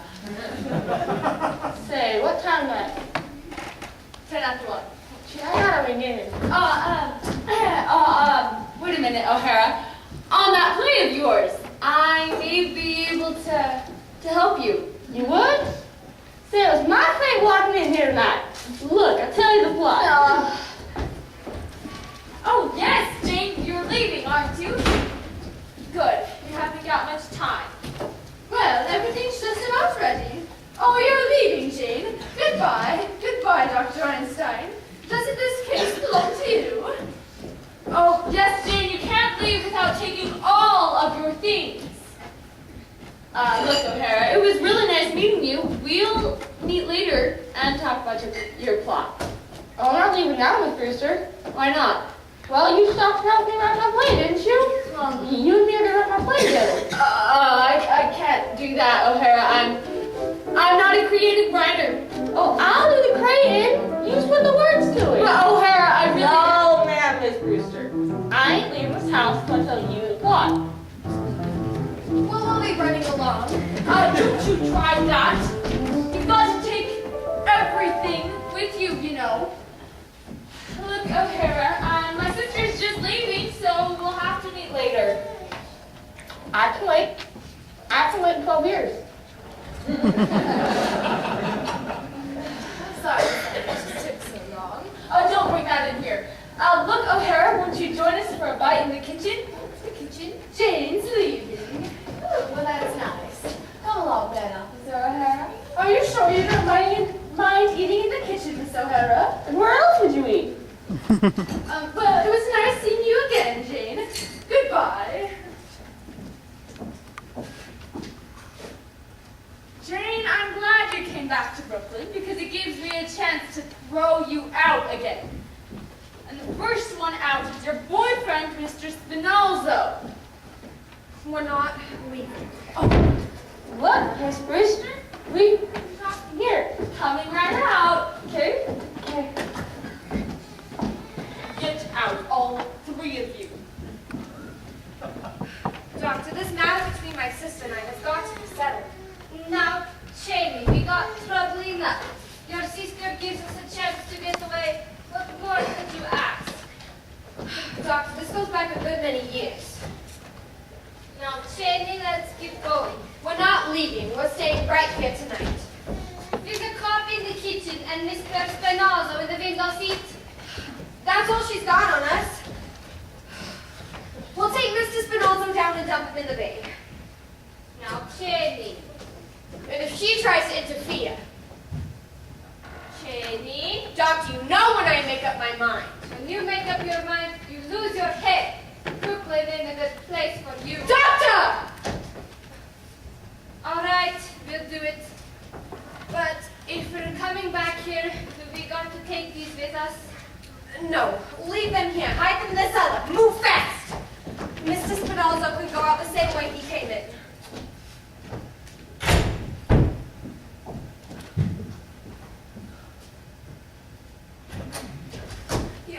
Jamie, you know that hole down in the cellar?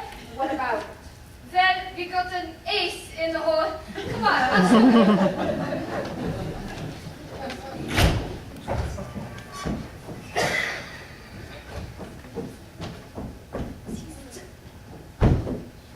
Jane!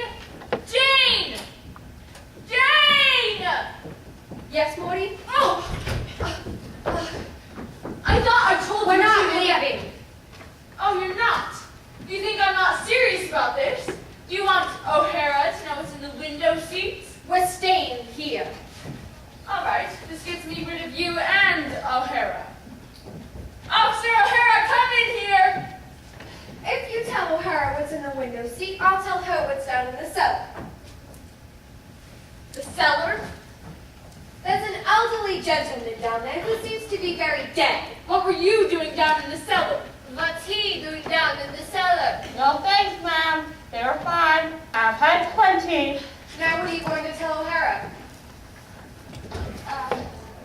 Look, Miss Brewster, your aunts want to hear it too. Shall I get them in here? No, O'Hara, you've got to bring in. The heck to bring it in. I'll be transferred here and tell you the plot. No, not in front of all these people. We'll have to meet somewhere else to do it. How about the back room at Kelly's? Fine, but you've got to bring in first. cellar? That's all right with me. No. We'll go to Kelly's, but you've got to bring it in on the way. All right, I'm gonna take a minute. I'll return and be back in 5 minutes, and I'll expect to find you gone. Actually, wait for me. We'll wait for the doctor. I waited a great many years for a chance like this. Boy, did she look guilty. Have they gone? Oh, we thought we heard somebody leave. Just Morty, and she'll be back in a few minutes. Is there any food left in the kitchen? I think Dr. Einstein and I would enjoy a bite. Oh, but you won't have any time. Yes, and if you're still here when Morty gets back, she won't like it. Oh, she'll like it. She's gonna like it. Get something for us to eat while we bury Mr. Spinozzo in the cellar. Oh, no, he can't stay here. No, Jane, you've got to take him with you. There's a friend of Morty's down there. A friend of Morty's? He and Mr. Spinozzo will get along fine together. They're both dead. They must mean Mr. Hoskins. Mr. Hotchkiss? You know about what's downstairs. Of course we do. And he's no friend of Morty's. He's one of our gentlemen. Your gentleman? You mean you and Aunt Martha murdered? Murder? Certainly not. Why, it's one of our charities. What we've been doing is a mercy. You have done that here in this house, and you buried them down there. Shady, we've been chased all around the world, but the old ladies, they stay right here in Brooklyn, and they do just as good as you do. Well, I'm sure my aunts don't have 12. Oh yes, 12 and 12. I've got 13. No, Shady, only 12. 13. There's Mr. Spinozzo, then the first one in London, 2 in Johannesburg, 1 in Sydney, 1 in Melbourne, 2 in San Francisco, the 1 in Chicago, the 1 in South Bend. No, Shady, you can't count the one in South Bend. He died of pneumonia. He don't count. He counts with me. I say 13. No, Shady, 12 and 12. The old ladies, they're just as good as you are. Oh, they are they? Well, that's easily settled. All I need is 1 more. Just 1 more. Well, here I am. Now you stop doing that. This is our house, and this is our cellar, and you can't do that. Ladies, please, go back upstairs where you belong. Abby, Martha, go upstairs! There's no use in what you're doing, because it'll just have to be undone. You'd better stop it right now. All right, you'll find out. You'll find out whose house this is. I'm warning you. You'd better stop it. Hasn't Morty come back yet? No. It's a terrible thing to do, to bury a good Methodist with a foreigner. I will not have our cellar desecrated. And we promised Mr. Hoskins a full Christian funeral. Where do you suppose Morty went? Oh, I don't know. But she must be going somewhere, because she said to Mr. Hoskins, or she said to Jane, not Mr. Hoskins, you wait, I'll settle this. So she can't very well settle it while she's out of the house. What's going on down there? All right, now where's Teddy? Morty, where have you been? I've been over to Dr. Gilchrist. I've got his signature on Teddy's commitment papers. Morty, what's the matter with you? Running around, getting papers signed at a time like this? Do you know what Jane is doing? She's putting Mr. Hoskins and Mr. Spinozzo in together. Oh, she is she? Oh, let her. Is Teddy in her room? Well, Teddy won't be any help. When I get her to sign these commitment papers, I can tackle Jane. What have they got to do with it? You had to go and tell Jane about those 12 graves. If I can make Teddy responsible for those, I can protect you. Don't you see? No, I don't see. And we pay taxes to have the police protect us. I'll be back down in a minute. Come, Martha. We're going for the police. The police, you can't go for about Mr. Spinalzo, they find Mr. Hoskins too. And that might make them curious, and they find out about the other 12 gentlemen. Morty, we know the police better than you do.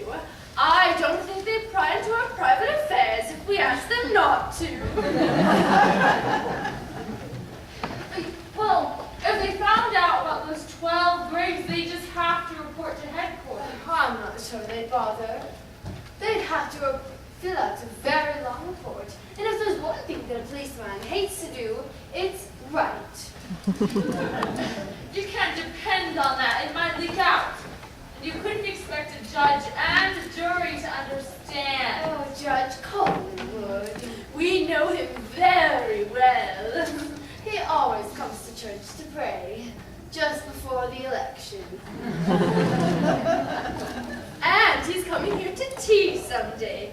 He's promised. Oh, Abby, we must speak to him about that. His wife died a few years ago and left him very lonely. No, you can't. I won't let you. You can't get the police, and you will not get Judge Coleman to tea. Well, if you're not going to do something about Mr. Spinalzo, we are. I'm going to do something.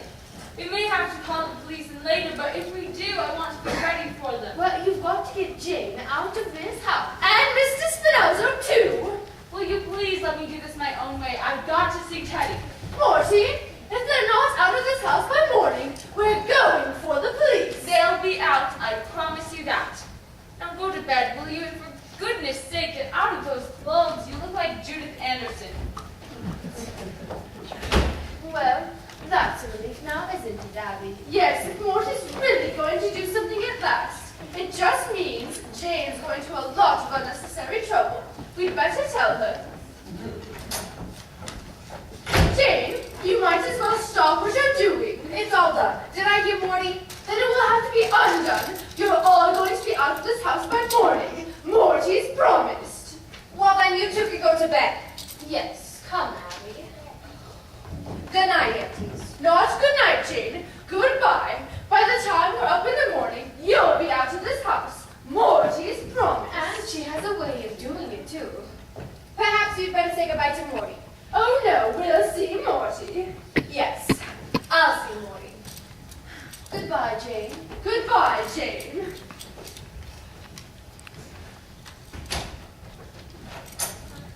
Whew, that's all fixed up. Smooth like a lake. Nobody'd ever know they were down there. Doctor, what are you wearing? Oh, they are Mr. Spinalzo's. Fancy boots. Doctor, take those off. But I like them. Anyways, let's go to bed, yeah? Doctor, you're forgetting. What? My sister Morty. Oh, Cheney, tonight we can do that tomorrow or the next day. No, Doctor, tonight. But Cheney, I'm tired, and tomorrow I got to operate. Yes, you're operating tomorrow, but tonight we take care of Morty. Now, Cheney. Doctor, look at my face. You can see it's going to be done, can't you? Oh, I know that look. No, Cheney, I won't do it. Yes, Doctor. Where are your instruments? Oh, I won't tell you, but if we're doing it, can we do it the quick way, please? The quick twist, like in London. No, Doctor. This calls for something special. Perhaps the Melbourne method. Oh, no, Cheney, not Melbourne. 2 hours. And when it was all over, the fellow in London was just as dead as the fellow in Melbourne. We had to work too fast in London. But in Melbourne, there was something to remember. Remember? I wish I did it. No, Cheney, not Melbourne, not me. Yes, Doctor. Now, where are your instruments? I won't tell you. You hid them in the cellar. Where? Not telling. I'll find them, Doctor. No.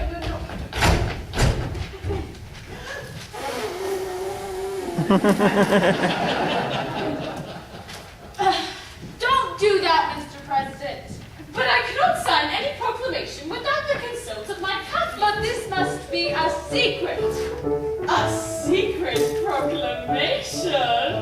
How unusual. Yes, Japan mustn't know until it's signed. Japan? Those yellow devils. I'll sign it right away. You have my word. The cabinet can wait. Yes, let's go and sign it. All right, you wait here. A secret proclamation has to be signed in secret. But at once, Mr. President. Okay, sign it, but in secret.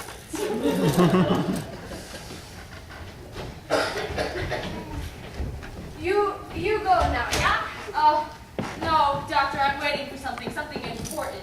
No, you must leave now. No, Doctor, I have nothing against you personally. You seem nice, but take my advice and get out of this house just as soon as you can. No, there's trouble. You get out. All right, don't say I didn't warn you. I'm warning you.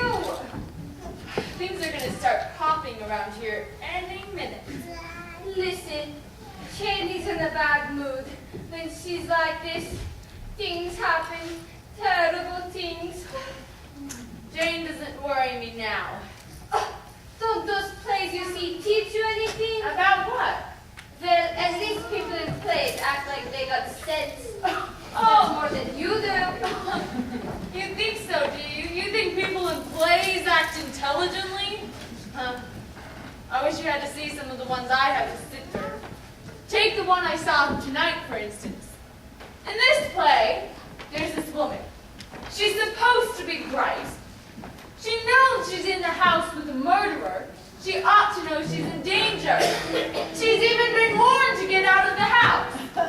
But does she go? No! She just stays there! Now I ask you, Doctor, is that what an intelligent person would do? You're asking me.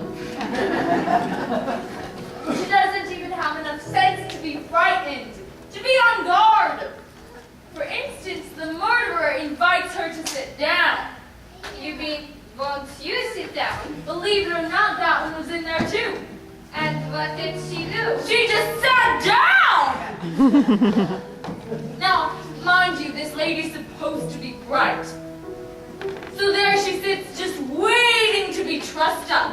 And what do you think they used to tie her with? What? The curtain cord! Well, why not? A good idea. Very convenient. A little too convenient. When a playwright's going to use some imagination, the curtain cord? Huh. She didn't see the murderer yet? See her? She just sat there with her back to her. And this is the kind of stuff we have to suffer through night after night. And they say the critics are killing the theater. It's the playwrights who are killing the theater. So there she sits, the big dope. This lady who's supposed to be bright, just waiting to be trussed up and gagged. Ah! Wait a second! No!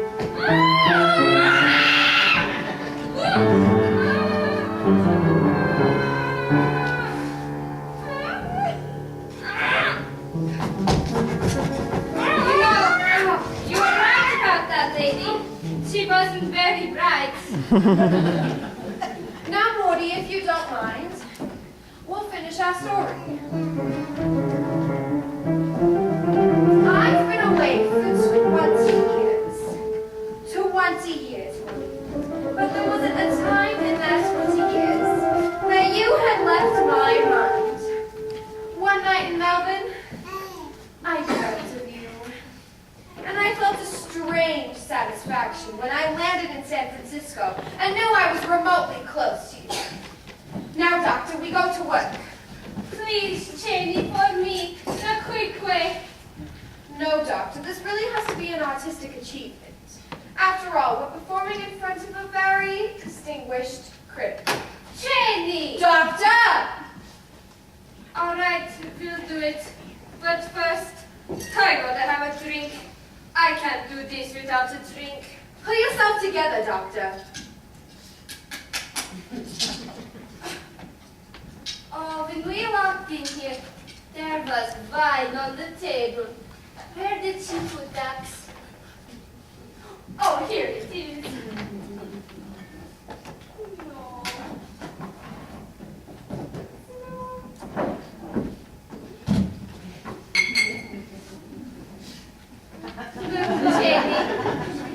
got the treat.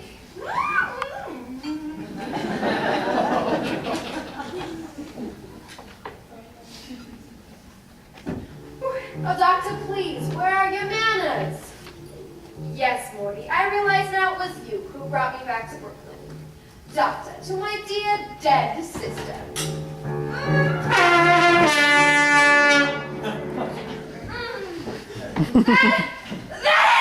That's all! She goes next, that's all! No, Teddy, not Teddy. That's where I stopped. We'll get to Teddy later! No, we don't get to our dog. Fine, Doctor, but now we have to work fast. Oh, the quick way. Yes, Doctor, the quick way. This is this.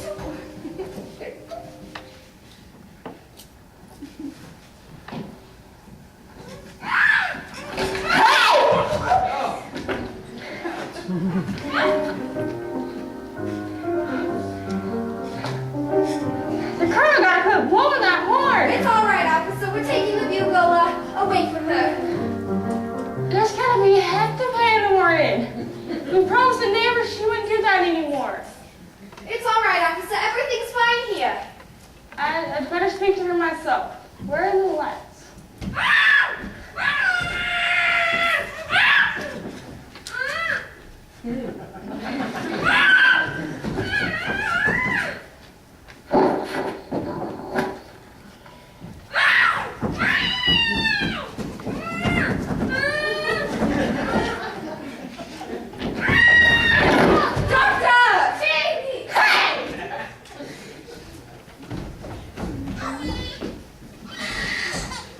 You stood me up. I waited an hour Kelly's for you.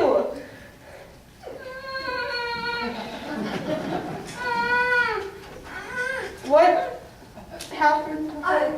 Oh, she was just explaining what happened in the play she saw tonight. This is what happened in the play. Totally. They had that in the play you saw? Gee, you probably stole that from the second act of my play. You see in the second act just before this. Now, I better begin at the beginning. What opens my mother's dressing room, where I was born. Oh yeah, I ain't born yet. Oh yeah. No. You've got to hear the plot.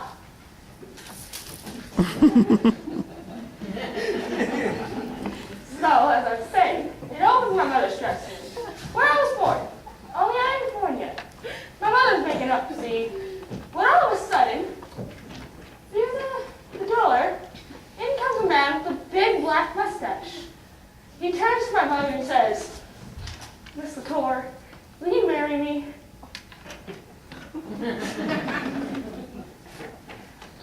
He doesn't know she's pregnant.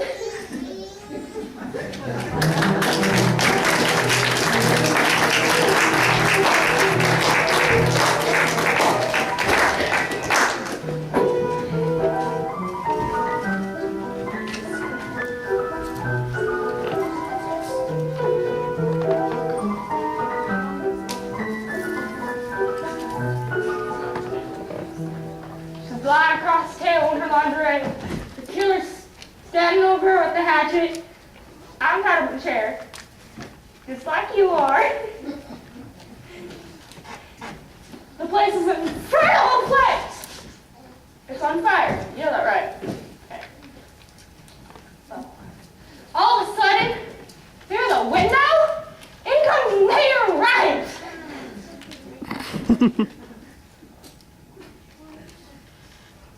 What? Hey, don't easy on that. You keep thinking of it. I paid for it. Well, I'm listening, ain't I? Well, how do you like it so far? Oh. Well, it put Jenny to sleep. Leave her alone. She got no more interest than that. She don't get a drink. If there's any left. Well, let's see. Where was I? Oh, okay. So, 3 days later, I've been transferred somebody stole my badge and my gun twice. I got it back though. Okay, let's see. Oh, so I'm walking my beat on Staten Island, 46th precinct, when all of a sudden, the guy I'm following turns out he's really following me. Don't let anybody in. I gotta finish this, okay? So, I figure I'll look smarter. And there's a vacant house on the corner. I goes in. Oh, it's cops! I stand there in the dark and I brace myself against the wall. Teddy, it's cops! In the dark, I see the door handle turn. So I pull my gun and I said, "Come in." What the heck are you trying to do? No, actually, this is Brewster, the Dramatists. I was swinging my blade at her. Do you have to tie her up to make her listen? Jay, you better report back to the station. The whole force is looking for you. Did they send you here for me? We didn't know you was here. I came to warn the old ladies that there's hell to pay if that Colonel blows up Bugle again. The lieutenant's on the warpath. She says he's got to be put away someplace. Oh, yes, yes. Oh, hey, Mr. Brewster. That play runs quite long. Get away from me. Say, do you know what time it is? It's after 8 o'clock in the morning. Oh, it is? Gee, Mr. Brewster, those first wrecks run quite long, but I don't see anything about. You can leave it all out. Who the hell is this girl? That's my sister. The one that ran away, so she came back? Yes, she came back. This is Klein. Give me Matt. I better let them know I found you, Jay. You can tell the lieutenant you can call off the manhunt. We got her in the Brewster's house. Do you want me to bring her in? Oh, all right. Hold her right here. The lieutenant's on her way over. So I've been sent in, huh? All right, you got me. And I suppose you and that stool pigeon system are going to split the reward. Reward? Now I'm Duke's lieutenant in. You think my ass is sweet charming old ladies, don't you? With that 13 bodies buried in the cellar. Oh, yeah, you better be careful what you say about your aunt. You have any friends of mine. 13 bodies. I'll show you where they're buried. Wait a minute. Over here. What are in the cellar with her? I'm not so sure. I want to go down to the cellar with her. She looks like Boris Karloff. Hey, what the hell? Hey, Pat, you're off me. Oh! What do you think you're doing? Stop.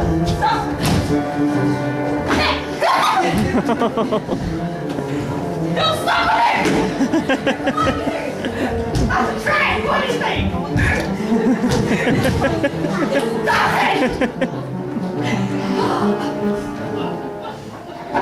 Well, what do you know about that? Come in.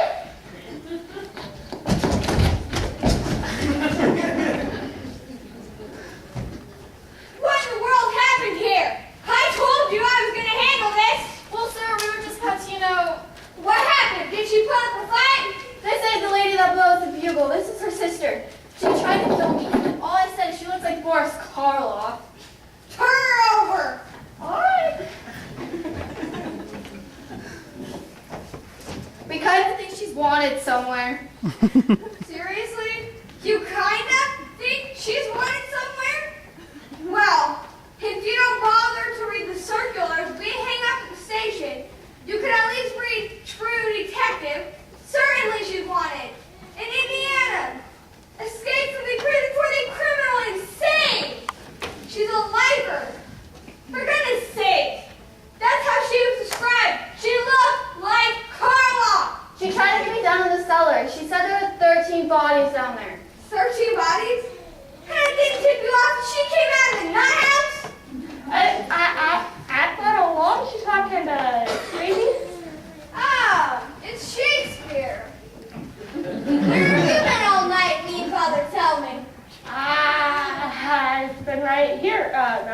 Ride my play from Morty and Brewster. Well, you're going to have plenty of time to write that play. You're suspended! Now get back and report it. Is there any chance I can come by and see a station typewriter? No! Get out of here! Take this lady somewhere else. The one that helped her escape. She's wanted to. No wonder Brooklyn's in the shape it's in.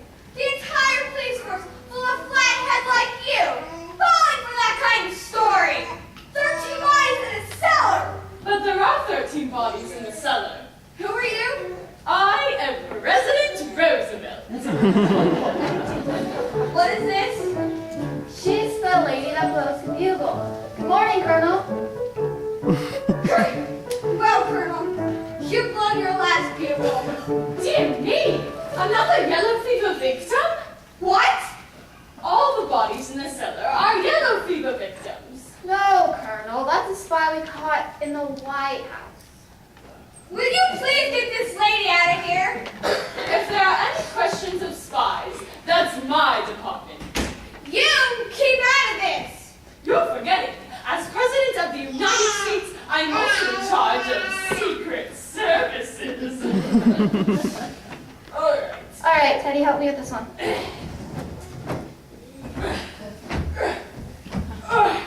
Oh man, this is a big one. Captain, I'm Morty Brewster. Are you sure? I'd like to talk to you about my sister Teddy, the one who blew the bugle. Miss Brewster, we can talk about that. She's got to be put away. I quite agree with you. In fact, it's all arranged for. Where's she going? Copy down. All right. I don't care where she goes as long as she goes. Oh, she's going all right. And I'd like you to know that everything that's happened around here, Teddy's responsible for. Well, now those 13 bodies in the cellar. Yeah. 13 bodies. It ain't enough that the neighbors are all afraid of her, and she's disturbing the peace with her bugle, but can you imagine what would happen if the story about 13 bodies got around? Can't you saw a yellow fever scare? Cute, ain't it? Yeah, 13 bodies. Do you think anybody would believe that story? Well, you can't tell. Some people are just dumb enough. About a year ago, over in Greenpoint, I had to dig up a half-acre lot just to prove that Will you excuse me?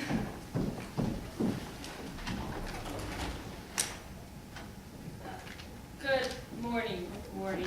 Good morning, dear. This is Mr. Witherspoon. He's come to meet Teddy. To meet Teddy? Mr. Witherspoon's the superintendent of Happydale. Oh, come right in. This is Captain Rooney. Lieutenant Rooney, glad you're here. Because you're taking her back with you today. Today? I didn't know that. Not today. Look, Lane, I've got a lot of business to attend to, so you just run along, huh? Nuts. I didn't know it was this immediate. The papers are all signed. She goes today. Complete insubordination! You'll find I'm in no mollycoddle! When the President of the United States is treated like that, what is this country coming to? There's your man, Super. Wait a minute. Mr. President, I have some very good news for you. Your term of office is over. Is it March the 4th? Practically. Oh, so now I go on my hunting trip to Africa. Well, I better get started immediately.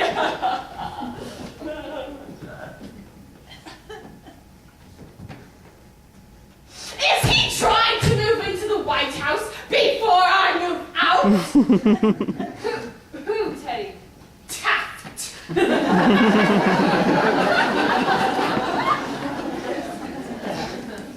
This isn't Mr. Taft, Teddy. This is Mr. Witherspoon. He's to be your guide in Africa. Oh, bully. Well, it's nice to meet you, sir. I will go get my tiger. His name's Bottomjeet. You're gonna love him. Oh, hi, Aunt Abby. Hi, Aunt Martha. I'm going to Africa.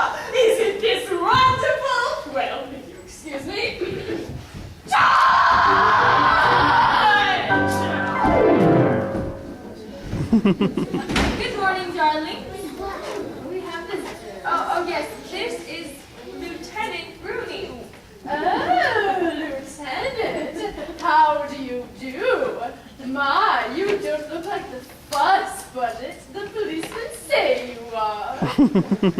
Why the lieutenant is here, you know, Teddy blew her bugle again last night. Yes, we were going to speak to Teddy about that. It's a little more serious than that, Miss Brewster. And you haven't met Mr. Witherspoon. He's the superintendent of Happydale. Oh, yes. Hello, Mr. Witherspoon. You've come to meet Teddy? Yes, I have, ma'am. Well, and the police think that Teddy should go to Happydale tonight. Oh, no! Not while we're alive. I'm sorry. Papers are all signed. She goes today. We won't permit it. We promised to take the bugle away from her. We're going to be separated from Teddy. I'm sorry. The law's a law. She's got to go. Well, if she's going, we're going too. Yes, you'll have to take us with her. Well, why not? Well, that's sweet of them to want to do, really. But I'm afraid it's impossible. You see, we can't take sane people at Happydale. Mr. Brewster, if you let us come with Teddy, then we'll say that Happydale is in our will for a very generous amount. Well, the Lord knows we could use the money, but I'm afraid Now let's be sensible about this, ladies. For instance, I am wasting my morning when there's no murders to be solved in Brooklyn. Yes! Arthur? Yeah. It ain't enough that her bugle blowing and the yellow fever scare and all, but sooner or later, things would get worse. I'd be put through the trouble of digging up your cellar. our cellar?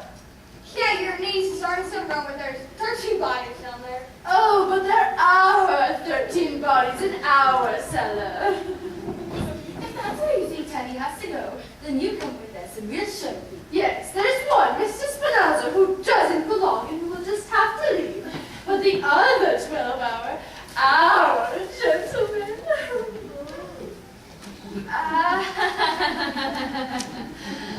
The lieutenant doesn't want to go down in the cellar.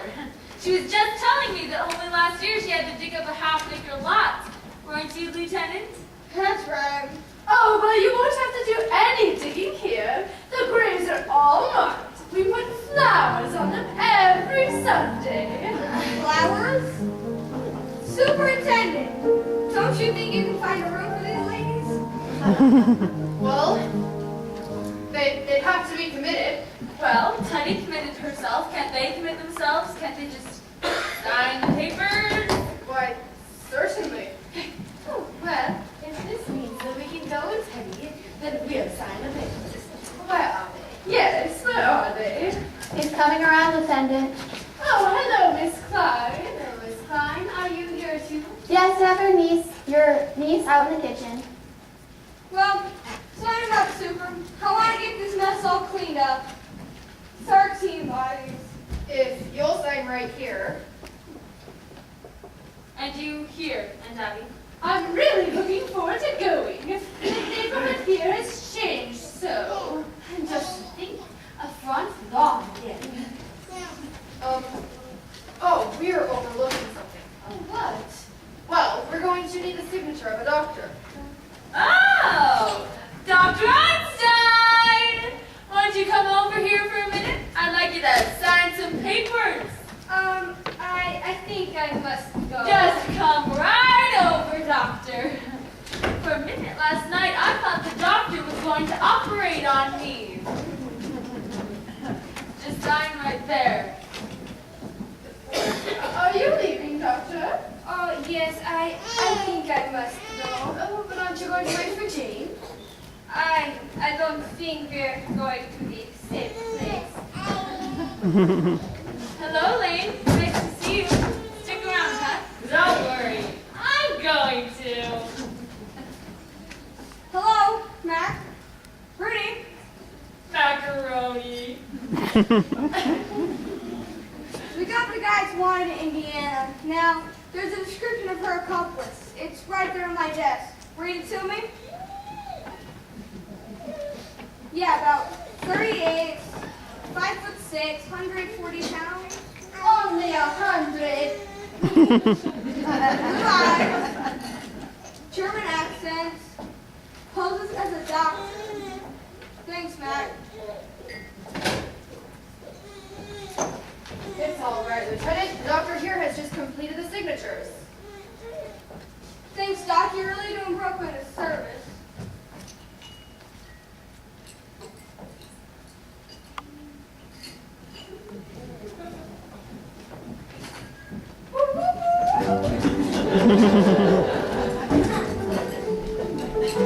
Miss Brewster, if you'll sign now as next of kin. Yes, of course. Right here.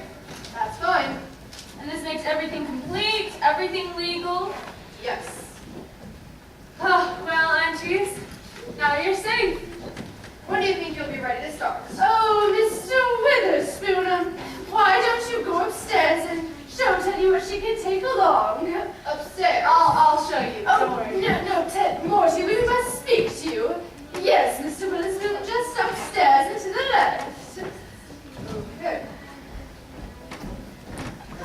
Well, Morty, now that we're leaving this house really can be yours. Yes, we want you to live here. Oh, aunties, no, I really can't. This house is just too full of memories. But you're legally a place to stay once you're married. Oh, no, darlings, that's very indefinite. It's nothing of the kind. We're going to be married right away. Morty, we're really very worried about something. Oh, darlings, you're going to love it at Happydale. Oh no, it's not that. We're very happy about that whole thing, but that's just it. We don't want anything to go wrong. Will they investigate those signatures? Oh, don't worry, they won't look up Dr. Einstein, so... Well, it's not her signature, dear. It's yours. You see, you signed as next of kin. Of course, why not? Well, you see, dear, it was something we never really wanted to tell you, but now that you're grown, and it's something Lane should know too. Well, you see, dear, you're not really a Brewster. Oh, yes, you see, your mother, she came to us as a cook, and you were born about 3 months afterwards. And she was such a good cook, and such a wonderful woman, that we didn't want to lose her. So brother married her, dear. I'm not a Brewster? Now don't feel badly about it, dear. And Lane, it won't make any difference to you. No! Lane, did you hear? Do you understand? I'm not a Brewster!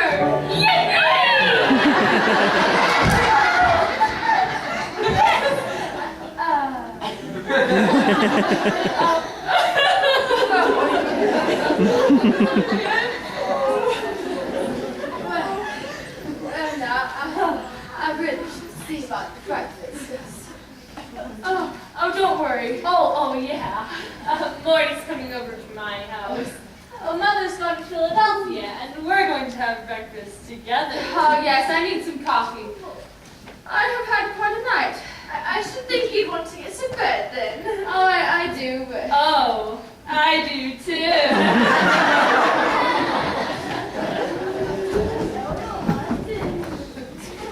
Wait a moment, Witherspoon. Take Bottom Jeet with you. This is not a real tiger. We won't leave the wagon. My car's out front. Oh, you're leaving now, Jane? Yeah, she's going back to Indiana. There's some people there that want to take care of her for the rest of her life. We're glad you have some place to go, Jane. Really? Yes, we're going to Happydale. Then this house has really seen the last of the Brewsters. Unless the ladies want to still in here once they're married. Well, I have a suggestion. If Lane and Morty don't move in, why don't you turn this property over to the church?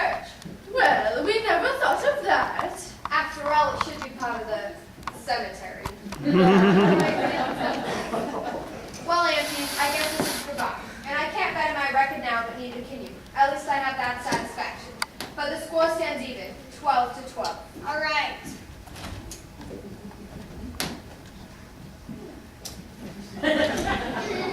Jane always was a mean girl. Never could stand to see anyone get in her way. I wish we could show her she isn't so smart.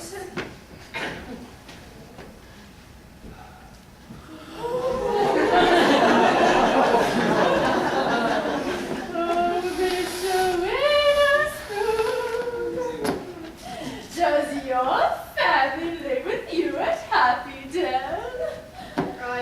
I have no family. Well, I suppose you consider everyone at Happy Dale your family? I'm afraid you don't quite understand. As head of the institution, I have to keep quite aloof. That must make it very lonely for you. It does. But my duty is my duty. Well, Martha, if Mr. Witherspoon won't join us for breakfast, I think at least he should try a glass of our elderberry wine. Elderberry wine? Yes, we make it ourselves. Why, yes. Of course. At Happydale, our relationship has to continue to be quite formal. But here, you don't see much elderberry wine nowadays. I thought I'd had my last glass of it. Oh, no. Here it is. How delicious!